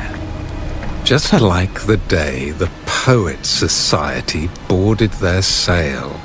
You, Ciaccona Toccata, blaspheming against the Sentinel. So this is the resonance they babbled on about. After all these years, another group of fools is ready to march down the same path. Why are there always those who believe the Sentinel is some damn horse? The poets were at least clever enough to hold their tongues, but you have the nerve to parade your blasphemy through the streets. Almost makes those poets look noble by comparison. Is that so, Sir Acolyte? I do hope you dream of this sentinel of yours every night, then.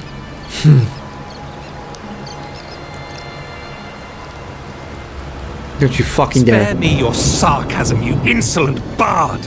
You're nothing but a mouthy relic, the last of what remains of your wretched family. Do you not repent for your crimes? Ah, so you've already tasted their fate, haven't you? You and your family. I was about to say. Banished in the name of blasphemy. I was about to say. She has been banished before. Because Such of a her. dramatic turn of events. As cantors of the Sentinel, both the Toccata family and the Poet Society committed the same crime. Tell me, what is the connection between you and those poets? You're nothing but a figment of my imagination. None of this concerns you. It was a price we were willing to pay. Wow. We have no regrets. Wow. When I was a child, I lacked the ability to prove the Sentinel's true form. But now, with the inverted tower shifting and the prophesied laureate among us, I believe the opportunity has presented itself for the truth to be... Opportunity. Indeed. The moment of choice dawns once more. Do you intend to repeat history? This time, dragging Rover along with you, boarding the pilgrim sail and clinging to hope as the storm carries you away. Isn't this what you're afraid of? You've unraveled the hand behind it all, but the Order will never allow such truths to see the light. Rover, Miss Carlotta, and all those you've gathered along the way will be forced to bear the consequences of your quest for the truth. And perhaps even that blessed maiden whose whereabouts remain a mystery to this day. Even so, will you two still insist on stepping onto that stage tomorrow? So be it. Have you really made your choice? I look forward to the arrival of tomorrow, Miss Poet. Come what may. We're not backing down. We're not backing down now. We're not. She left the book. She dropped the book in real life. Thinking about all this. Is this Ciaccona's sheet music? She was here. Is she still here? The vision I just saw seems to have been recorded from this. You saw that? Ciaccona mentioned she always writes down her melodies on manuscript paper. Could this be? No way. The title of this section. The Golden Anthem? Whoa.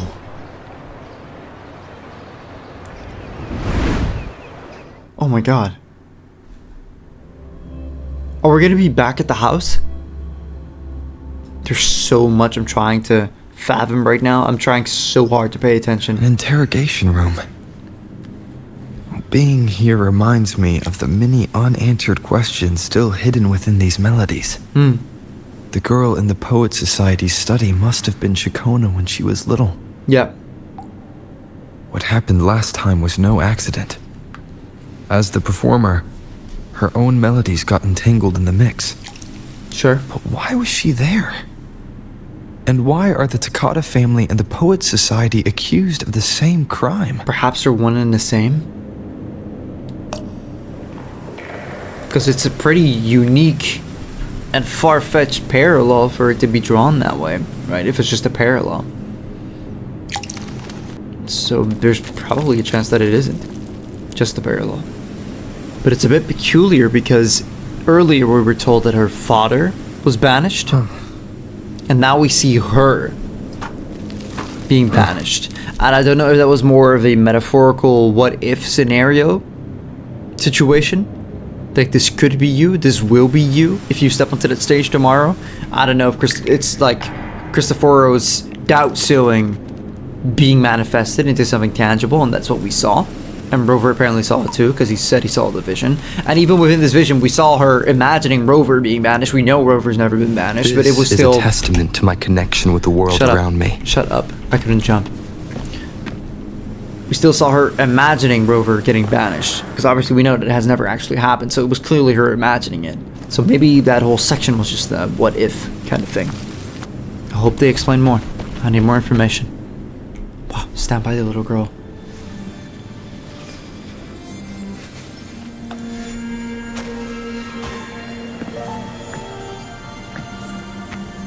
Thank you for understanding everything.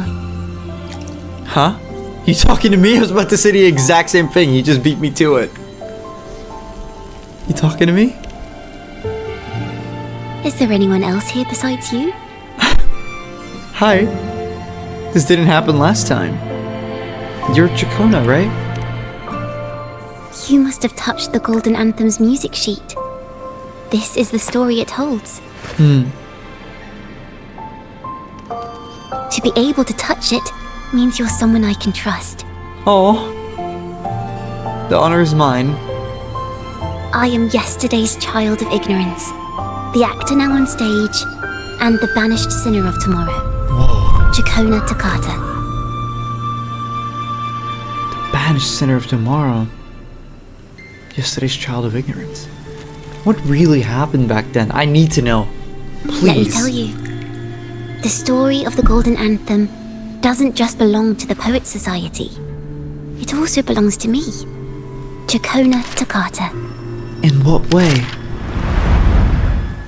In what way should I interpret that? The Golden Anthem. These tales belong not only to the members of the Golden Anthem, but also to Ciaccona. You meet the little girl once more. She is neither of the past nor the present. She doesn't truly exist at all. But the little girl, right? Not like literally Ciaccona, I hope. She carries all of Ciaccona's stories, revealing the truth in this very place. Interesting. This is how it all started. A mysterious person showed the poets the truth about the Sentinel. Then they decided to become Knights of Ragusa. Back then, besides the conductor, there were others who helped organize things. That was us, the Toccata family. It didn't take long for the Order to notice us. To keep everyone safe, they gave my father a key to a study. Inside, there were papers that could have destroyed the Order. Wow. If anyone would even believe them in the first place. It was blasphemy, but my father didn't hesitate. He took the key right away. This is where it's gonna come into play. Was the fire on the Pilgrim's Hill really an accident? No. As you've already seen, I was also banished. You've probably heard a lot about the Pilgrim's sail from Brant. I did. Usually, the food and water in those ships aren't enough to get the people where they need to go. Even if they made it, the cold would get them. But on that ship, the Order made sure there was nothing. Oh my god. No food, no water, nothing. And there were only 3 fools on board. Only 3? The 3 from the Golden Anthem, from the Poets Society? As for the fire, the poets started it themselves. Whoa. In the past, everyone thought they were brilliant cantors. But inside, only they understood how fake and arrogant all their poems and music really were. Whoa. In their last moments before death, the poets just wanted to leave something real behind. What? But it was so cold out at sea, and wood for fire was already running low. So they set the cabin on fire, and met their ends in the flames. Is this the real ending? Do I need to change the ending? In the world they dreamed of, poets would no longer be shackled and everyone could sing freely. That was their wish for the future when the curtain fell.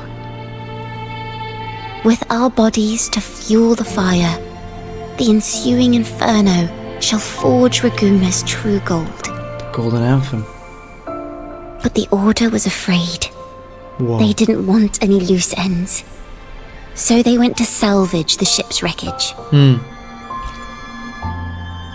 poets gave their legacy to the Toccata family. The Golden Anthem gave my father the key.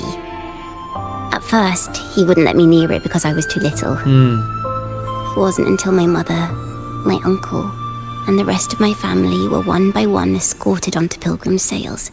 Wow. Then, it was his turn. Oh my god, because he received the key? And I guess that got out? Because they knew he had all the information that could bury the Order and bring the truth to light. I still remember the day he handed me the key. The smile on his face. Don't see it as a burden, my child. Remember, true courage isn't hiding it away in your heart. Raise it like a torch, just like the sun, so it can light the way for others. To the truth. Only this kind of courage can rid your father of the cowardice he showed toward you and your mother. Wow. Never forget. You are a Toccata. But he did place that burden on her without her ever having asked for it. So it does make me wonder how she felt about it. Father wanted to tell everyone. So the Order put him on a pilgrim sail with the same charges. And that was the last time I saw him. Later, after I became a wandering bard and poet, I started to feel what was in the melodies of the poets and my ancestors. A sincerity like none other. I wrote songs, weaving the stories my father and the poets discovered into musical scores. Wow. But what awaited me was the Order's banishment. The Poets Society and our family could never prove whether the Sentinel's form is really that of a celestial steed. All we could do was hold on to our suspicions and the possible truth, waiting for someone to prove it. Now that someone has come, he has reached the inverted tower. He has. Now, I have that choice again. Do I reveal the truth? Always worrying about my next meal, wandering from place to place, being chased by acolytes. I'm used to it. But this time, I have you and my friends with me. I can't let you all repeat my fate. If we step onto that stage tomorrow, the Order will not stand idly by. He might even come after you and Carlotta. Like I said, the truth exists to be uncovered. I've made my choice. And once everyone hears the truth, I believe no one will question the choices you all made in the past. Which is literally what I said earlier, before the scene ended where she was walking off to the pilgrim's boat. I said, come what may, we already made a decision. Truth exists to be uncovered. Wow. There are hints of the sea inside Ciaccona's melodies. You should take greater pride in being a poet. Thank you. Thank you for understanding everything. That's why she said that. Let's open the doors. I hope this time, the story ends differently. And current story. Do I have to rewrite it? No, not this time. We have to just live it. And that's how we'll bring it into the story. This is super lore heavy, man. This is crazy. This is crazy. What a story, dude. I had never expected this. From the goofy, quirky, silly girl. This song. It's the one she performed last time. It is.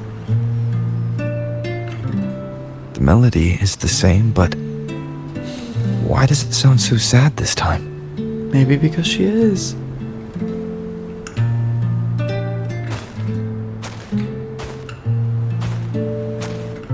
Wow. Oh my god.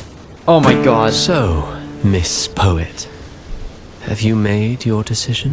This is a poem I've never seen before. It's so different from what they used to write.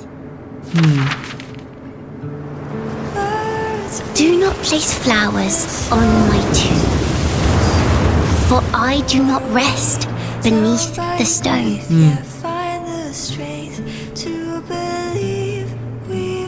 I am the sea wind at Raguna's walls. I am a dawn that breaks through thorns.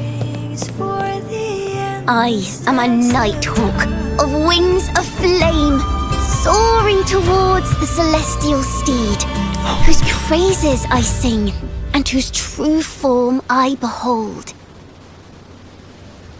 I know what you're thinking.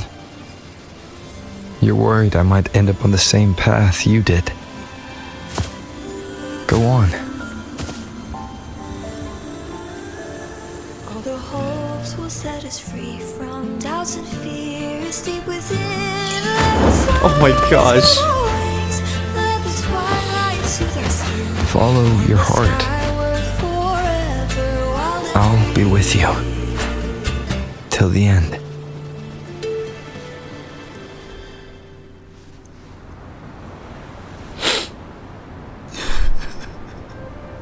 Penniless bard and the laureate roving in a foreign land. Together, we rise up against the order of the deep itself. Isn't it But crazy? as long as the seeds of doubt are planted, the kindling in Raguna will eventually ignite to forge its true gold. There! Now, how's that for a story worth telling? Just like a Knight's Tale. Sorry. Speaking of which, have you ever read that novel? It's about a knight on a quest to challenge a giant in the name of justice. Don Quixote? What? Like Don Quixote? Is that what it's referring to? No way. No way I caught that. The knight is also accompanied by a squire. Time after time, they throw themselves at the seemingly invincible giant. But it's a windmill. I am no Montelli, acolyte of the Order of the Deep, or Knight of Raguna. But still, I shall lead the charge. Yahoo! Mount up, Sir Knight. To battle we go. Oh my god, look at her. I can't. She is so incredibly precious, man. I can't. Oh my god. I've been playing that long. Got another Blue Knight subscription. Reveal the truth on the stage between 12 and 4. There's so much I need to wrap my head around in the reveals that have just happened. Also, I know that I didn't like freak out over the reveal with like the banishment of Ciaccona, because I was so locked in, bro. I wanted to truly understand her story more than anything else, more than with anyone else in the game. So I was like, I felt the surprise in me, but I just couldn't even react. I couldn't even respond. Like, it was just like I was just there in her shoes, listening to the things that were being said and like just contemplating every single possible angle. Like, that's all my energy was focused on in that moment. I didn't like have any energy to just react. All right, let's head down there and reveal the truth. Let's go. All right, here we go. Wow.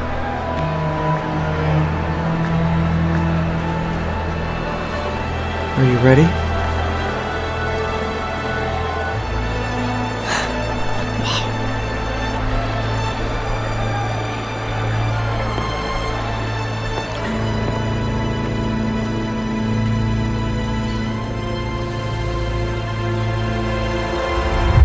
As the forgotten songs rise once more, a tale of the past I shall tell. Oh my gosh. This is the story of those who were accused of blasphemy. What? They were once poets, singing songs for the divinity and the order. This is how their music became known to all. Until one day, they stumbled upon a truth that could not be proven. The Sentinel, whom we've always revered, is not what they seem. The true divinity granting us blessings is a majestic celestial steed that gallops across the high seas and soars through the skies. And the teachings in our scriptures? Lies. Lies told to us by the Order. She's doing it. Ask yourselves this. Why would Imperator, who once sent Renacita voices from the heavens, allow their people to suffer aboard those pilgrim sails? Right? How could poets who once sang the praises of the Sentinel come to curse and resent Renacita, a land they loved so much? Right? People of Renacita, have you ever wondered why the Order forbids us from seeing their earliest scriptures? Oh my god. Yes. Why did none of the fools that boarded the pilgrim sail ever thank the Sentinel? Of course. Acolytes are making their move. Rover, come on. Put the mask on.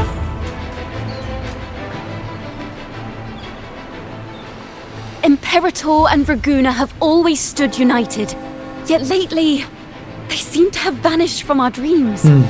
Why is that?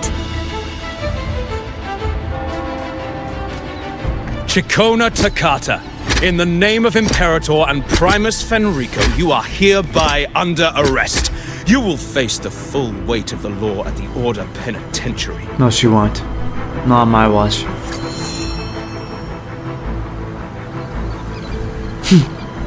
Little bow.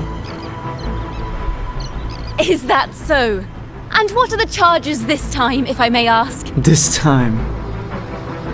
Blasphemy! Oh! The same old tricks again! Wow! Is this how the Order intends to keep the truth hidden? Smart. Save your empty words for your confession to the Sentinel. Come on. Oh my god, on a wing ray? Are you fucking joking? Damnation. Oh my god. She's not working alone!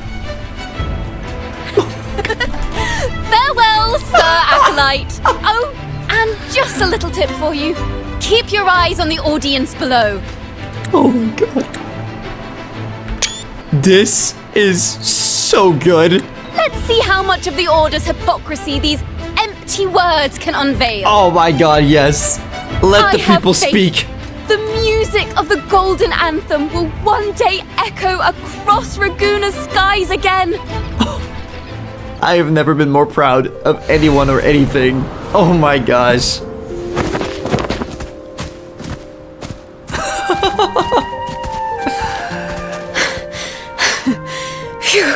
Good job. You did good. A masked hero suddenly appeared, rescuing the bard right when she was about to be apprehended by the Order. That is what happened. But that's a story for another time.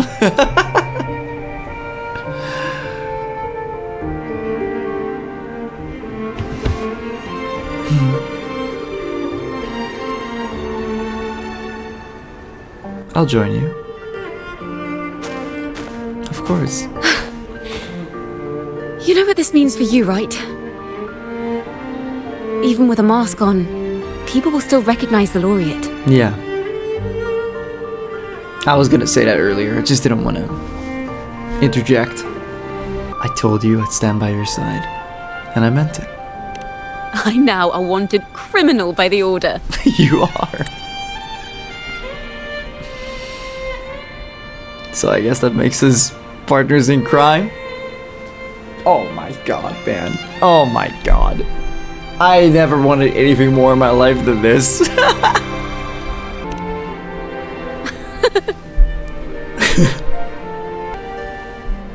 Now this is what a real poet, no, wait, a real knight is supposed to be. Knight.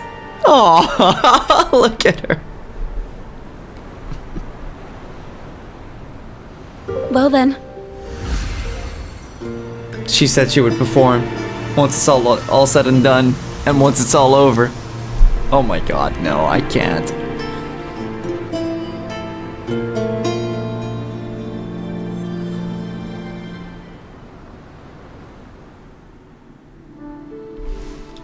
Whoa.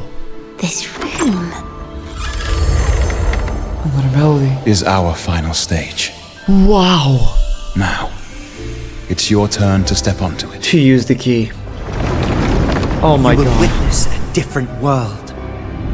You arrogant hypocrites! Yeah? led by curiosity and wonder, they step forward.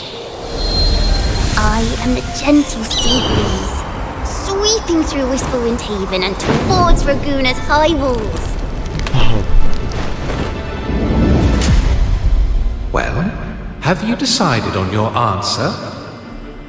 I look forward to the public trial. Perhaps our fates are not so different after all. It is time, sinner against the sentinel. Oh my god. I The will way he just continue to disappeared. sing. As long as there are those who breathe and see. My eternal summer will never fade. Oh my god, the title drop. No way.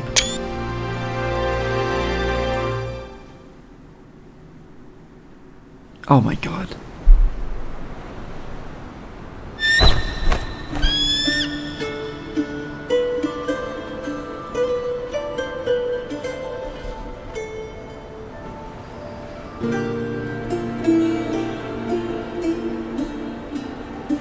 The animals.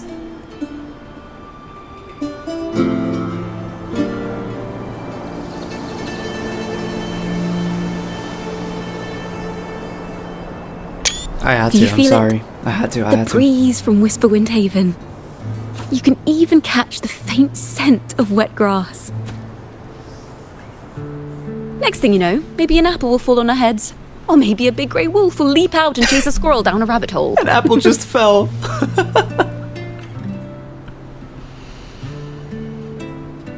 No.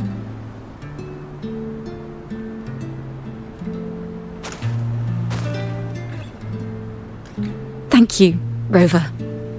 Thank you for everything. I don't have the Blessed Maiden's miracles, nor the powers of a hero. I'm just a wandering bard. That's all you have to be. Be yourself.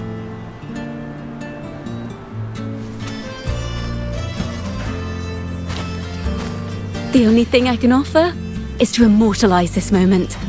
I will carry all the stories about you with me.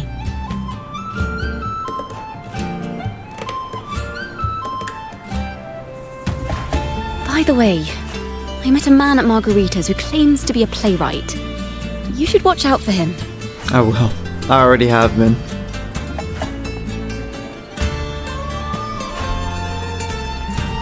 I've met a playwright before as well. So this is how Rover will be in the know of the fact that Cristoforo may not be who he says he is. Because we as the audience know that because we get shown the conversation with Frolova, but obviously Rover never saw this. Ciaccona? Oh my god, Ciaccona, you saved them. You saved them. I'm not entirely sure who he really is, but my guess is that he might be the resonator who's been working with the Order. That was my guess too. I'll keep that in mind. Oh my god, it all comes full circle.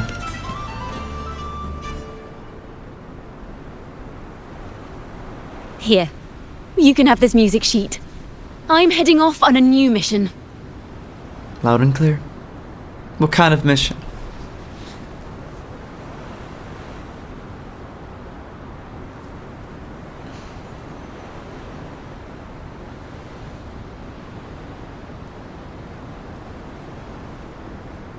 An escape mission. Starting today, I'm no longer just a wandering bard. I've got the Order hunting me now. A journey like this, it's begging to be written into a story. Then I...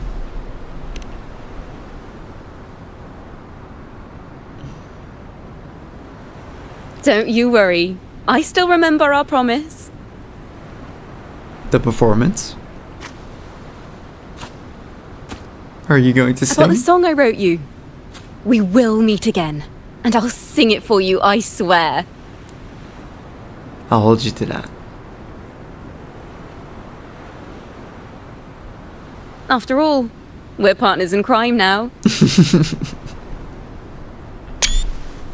The final shot. Oh, the apple again!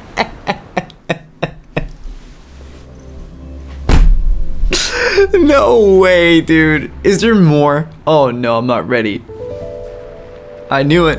I gotta lock in. My Lord Primus, it Lock seems in. your plan has not gone quite as you'd hoped. You sought to revive the blasphemous Poets Society, spreading their legacy to stoke the fires of prejudice, and through my aid summon Daemons to sow fear across Raguena City. I told you. Fenrico. I care not for labels of good or evil. My only care is Raguena's order and chaos. Right. You want more chaos. Fear is but one tool among many to maintain stability. Oh, is that it? So you want order through fear? Ah, truly the words of one in possession of great power. Such lines are rare, even in plays. Right. And yet, why do you seem so restless, Lord Fenrico? This is hardly the character I expected from you. Is it that foreign laureate that unsettles you so? Or perhaps that insignificant Toccata girl? I'm gonna break this guy's face. Or is it something else you seek? What, redemption? You're not gonna find it. Out of respect for our partnership, some things are better left unsaid. Of course. As you will, Lord Fenrico. Yeah, don't overstep.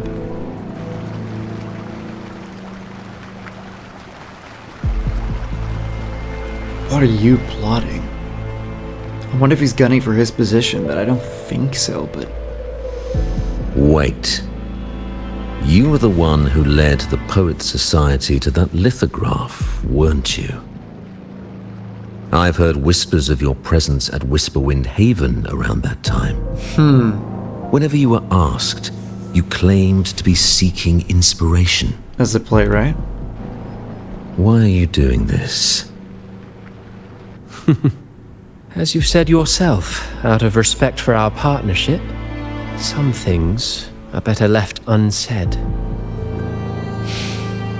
There was no deception.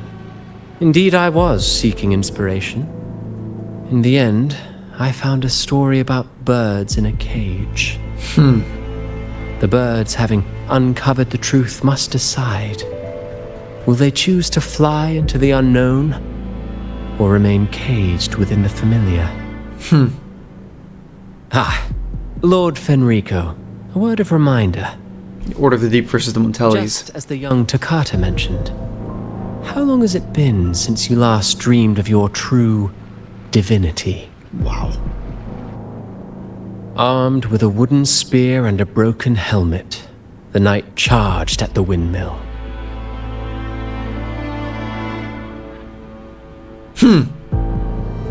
His squire, ever loyal, trailed close behind as if becoming one with the knight. Together they charged again and again, true knights in spirit, ignoring the countless wounds they bore. Truly astonishing. Even if you took such a script, what could you possibly accomplish? Hecate. For Lova? In her boss form? Super difficult to place everything right now. I'm trying to see if he's on the Order's side or not, if he's just trying to use him as a pawn. if it's all for the sake of the Fraxidus. Oh no, that's it. Oh, I have so many thoughts and feelings about this quest. Continue imagining how the story unfolds to earn additional rewards. Yeah, I thought so. I thought I could go back to do the other... Yeah, okay, that's good to know. But I'm not going to do that right now. Wow. Just wow. Oh my god, I'm trying to make sense of all of this. Well, alright you guys, after everything that we went through today in today's quest, it's safe to say that there only rests one thing left for me to do. I have to get on one knee, and I got the engagement ring right here. It's not very beautiful, but we have to work with what we've got. It's just for the engagement. I have to make some more YouTube videos and save up so I can get an actual beautiful wedding ring, but Ciaccona is simply the one for me. And I've known it since the very first freaking video with the All Resonators Showcases reaction. I already knew! Wow. Just wow. Oh my god, I'm trying to make sense of all of this. So, one big burning question that I'm having already, to begin with, is the fact that if Ciaccona was already banished to the Pilgrim's Island, how could she have been back in Ragusa just casually walking around the city and talking to Carlotta and such? Well, I guess if you make it back from the pilgrimage, that in of itself, they consider that to be a blessing from Centro Imperator. Because the only way you can make it back is if you were forgiven for your sins and then, you know, obviously sent back alive somehow. So it begs the question, was Ciaccona truly actually sent on that pilgrimage? Or was it just her father and, of course, her mother and of course, the other family members? With the father being the final one, if Ciaccona wasn't the final one. So I can only assume that the reason why Ciaccona is a wandering bard is because she'd already been banished in the first place. And that's why she obviously can't, that's obviously why she can't stay in Ragusa or maybe even Renacida itself. And it does beg the question, how was it really possible for her to just be in the city with us talking to Carlotta and stuff like that? Either she was just doing it in hopes of not being seen by any of the, you know, people of the order. Or it's what I said before, where she'd already returned, and the only way that she could return from a pilgrimage is if she had been saved or blessed, forgiven for her sins by the Imperator itself, and that's why it was like let go, if that makes sense. Because they assume that when you send someone on the pilgrimage, it's mostly just a death sentence, if that makes sense. And yeah, I guess the original way that she got banished, I'm not sure if it was explicitly said in one of the little lore parts, because I'll be honest, it was a little bit difficult to keep up with, and maybe even a little bit daunting, not in a like very bashing negative way. It's a little bit difficult to go from the book form back to switching between the book form and getting the lore that way on screen while having it read out loud and having it on screen, and then going back to like an actual animated scene where there's animations and dialogue being spoken. I know it shouldn't make a difference because it's either you're reading it on a still frame drawing, or you're reading it from an animated character who's talking. But some of the reveals even happen during like actual fully animated cutscenes, not just the ones where there's 3D models who are speaking with a mouth moving, like actually fully animated cutscenes, obviously. So all the different forms that they went for with how they revealed the story made it a little bit difficult to follow at times, even though it could just be a me problem. That is also possible. But I was really trying my best here, and you guys know that's true because you guys know how much I love Ciaccona. I would never want to let her down, nor misunderstand her. But yeah, obviously Cristoforo and the Order are scheming. They're scheming pretty damn hard, and I feel like even within their little dynamic that they've got going on, clearly Cristoforo is scheming something against Fenrico / the Order itself. So I feel like maybe Fenrico is going to betray the Order at some point. But for the time being, he just needs like a powerful ally. I feel like that's kind of the angle they're going for here. Frolova also is involved, obviously, because Cristoforo is in cahoots with Frolova, and he referenced Hecate at the end there, which is of course Frolova. So I don't know, I feel something big brewing there. I feel like they must be trying to do something with the Leviathan. I can only assume it's like the Order and the Fraxidus coming together to do something with the Leviathan, or trying to like strengthen or like revive or duplicate or clone the Leviathan, and it probably even ties back to some of the stuff that was happening with the Quarter Savante, because obviously the Fraxidus was involved there too, because they were coercing the Quarter Savante workers, scientists, to recreate the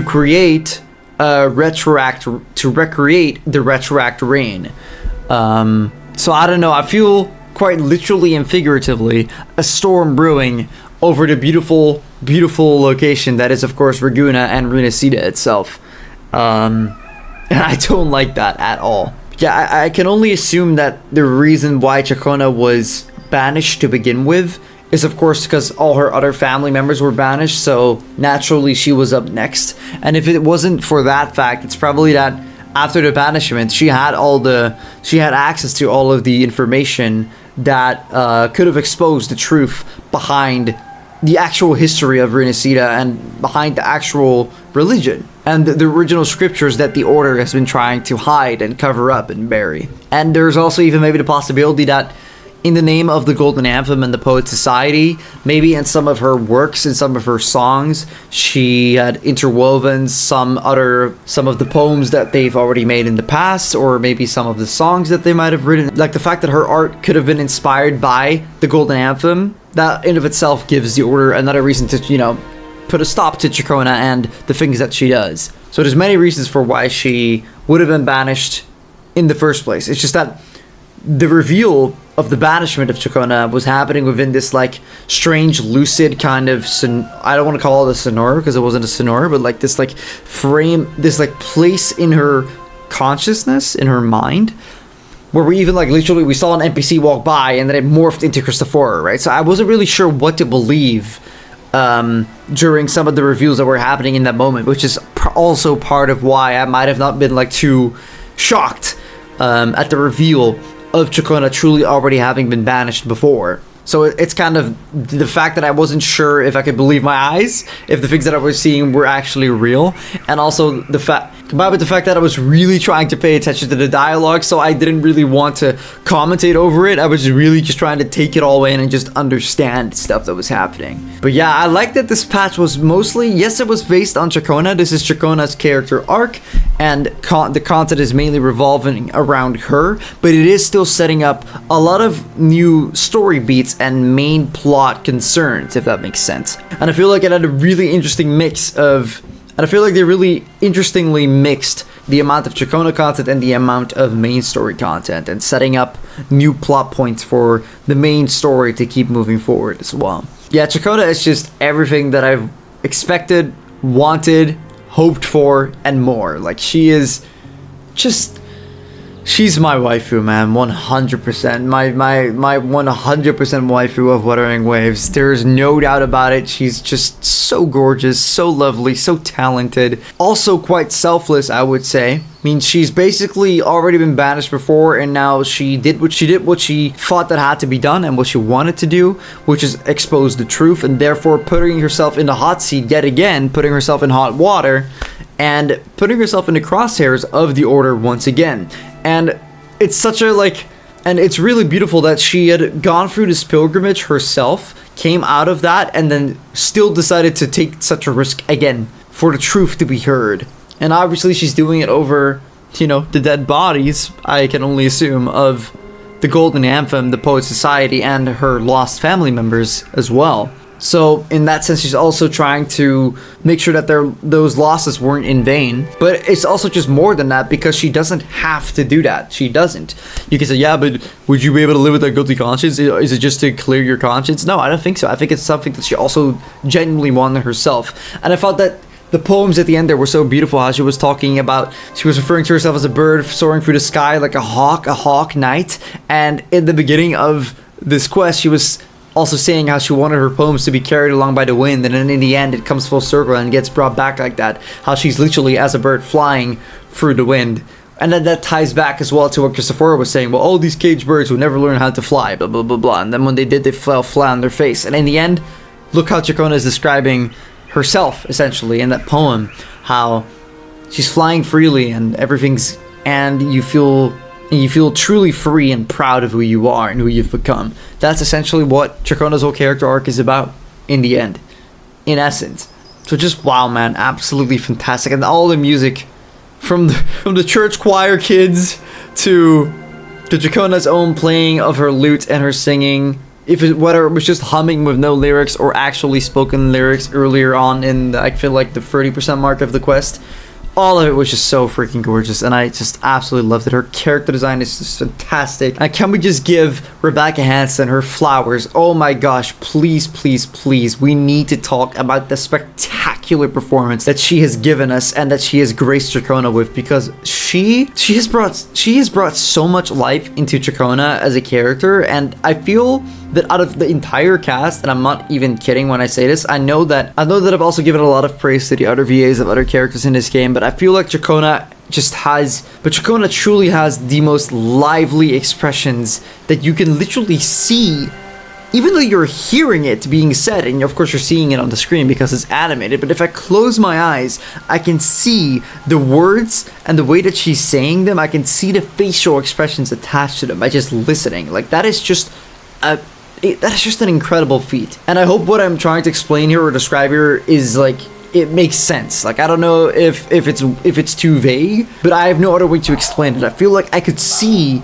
the facial expressions that she is voicing. I didn't need to see the animations on screen to be able to see and visualize that without needing to consciously put in an effort to visualize it. It just happened subconsciously.